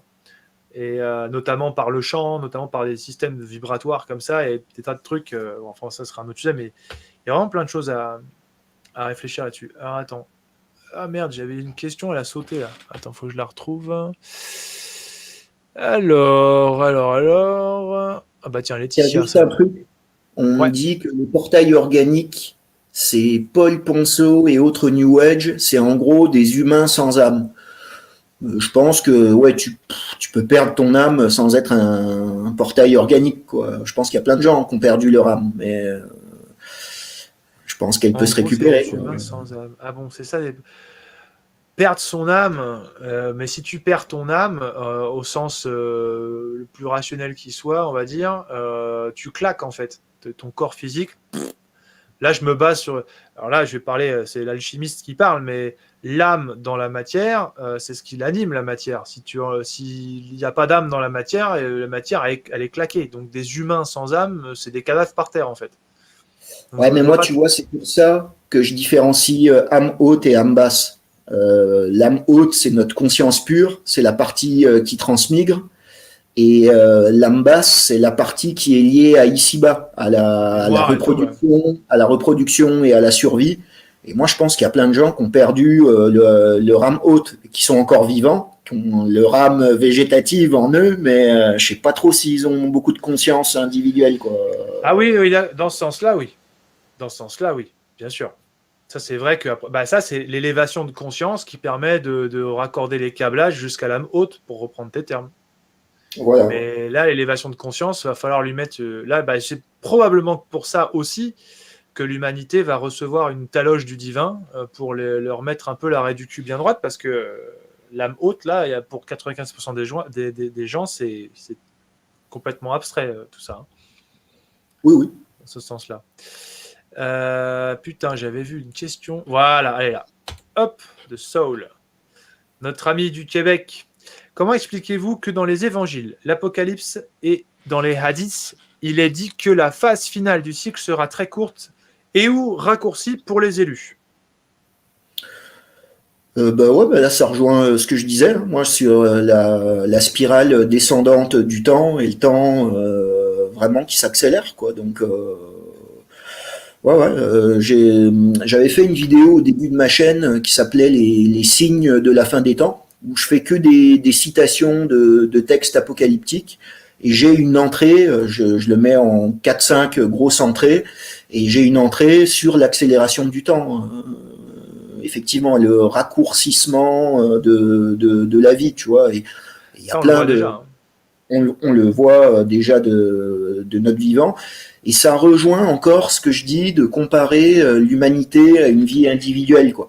C'est-à-dire que plus on vieillit, plus le temps passe vite, quoi. Il y a ce... Je vais essayer de vous trouver ce passage rapide.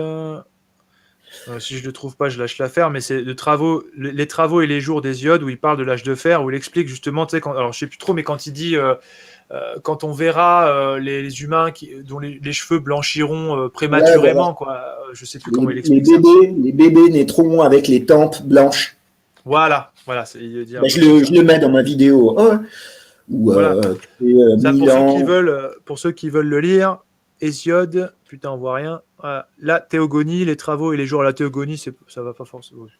Je pense que c'est sympa. Il y a un hadith qui dit que à la fin des temps, il y aura même pas le temps entre ce que si quelqu'un boit une tasse de thé, il y aura même pas le temps que le liquide aille à la bouche de celui qui boit, quoi. Donc c'est vraiment ça se termine en un clin d'œil, quoi. Ouais. Bon, c'est pas exclu pour certains, je pense. Alors attends, qu'est-ce qu'on a? Une petite dernière question, les amis, puis après on va se quitter, parce que ça fait déjà bientôt 2 heures là, ouais. Alors, qu'est-ce qu'on a de sympa là? J'essaie de remonter un peu. Une petite dernière pour la route. Alors, attends, j'en avais vu une passer de Laetitia. Ah bon, allez, on va finir comme ça. Un retour dans l'unité, comme vous le dites, ne signifierait-il pas alors une extinction de l'humanité, puis un renouveau? Ouais, ça rejoint en plus la question d'avant, quoi. On pourrait, c'est ce que je disais tout à l'heure, on pourrait penser vraiment à une résorption dans l'unité. On revient, tu sais, à 1 seconde avant le Big Bang, comme je sais pas, tout se rembobine, et effectivement, et ça fait comme une respiration cosmique, et Dieu ou l'unité ressuscite une création après, et donc l'humanité est 100% renouvelée. Et si les hommes, donc dans ce cas-là, mourraient tous en même temps, et en gros, tous les textes apocalyptiques s'appliqueraient à notre jugement dernier. Ça serait un jugement de l'humanité, mais tous en nous-mêmes, et suivant notre état d'être, notre état de conscience, on serait redispatché dans l'âge d'or ou entre guillemets en pourriture psychique, quoi, tu vois. Ouais, j'entends bien, ouais. Ça rejoint un peu une vision gnostique, tu sais, d'une création avant celle-ci, en fait. Mais en fait, moi, je pense vraiment qu'il y a plein d'espace-temps différents et plein d'univers différents. Et c'est pas spécialement, encore une fois, typique au gnostique, parce que il y a un hadith dans l'islam qu'avant Adam, Dieu a créé 100 000 Adam. C'est ça, tout à fait. Ouais, mais moi, je pense tout pareil. C'est-à-dire qu'il y a plusieurs espaces-temps, plusieurs créations. Certaines qui meurent parce qu'elles ne fonctionnent pas, certaines qui arrivent à durer. Bon, après, c'est des histoires de cycle. De toute façon, après, on en revient toujours. Pour moi, ce qui prime, c'est les lois cycliques. On est dans un monde chronologique, donc automatiquement, tout suit des cycles à plus ou moins grande échelle. Donc, à la fin, de toute manière, une création est vouée à mourir tôt ou tard, de toute manière, quoi. Oui, oui, c'était une phrase de Guénon qui reprend ça dans le taoïsme, c'est que toute mort à un état engendre simultanément la naissance à un autre, et chaque naissance à un nouvel état engendre simultanément la mort à un état antérieur, en fait. Il y a toujours une solution de continuité, parce qu'il n'y a que l'unité qui est éternelle et immobile, en fait. Et tout le reste, ça bouge, quoi. Ça respire, quoi. Eh ben, tu sais quoi? Ce sera la phrase de la fin, cher ami. Ok, pas de problème, pas de problème. Voilà, voilà. Bon, allez, on vous remercie tous d'avoir été là avec nous, d'avoir écouté cette émission. On remercie Pierre-Yves d'être venu participer. Je te remercie encore une fois. Avec grand plaisir. C'était Voilà. cool. Ouais, c'était sympa comme tout. Et puis, bah, on va se quitter là-dessus. Le replay sera disponible comme d'habitude. Pour ceux qui veulent aller voir le travail de Pierre-Yves, c'est en lien dans la description de cette vidéo. Vous avez tous les liens pour aller voir ce qu'il fait. Et puis, nous, on va se laisser là. Puis, on va se dire à la prochaine, hein. Et puis voilà. Allez, salut à tous. Salut à tous et merci le chat.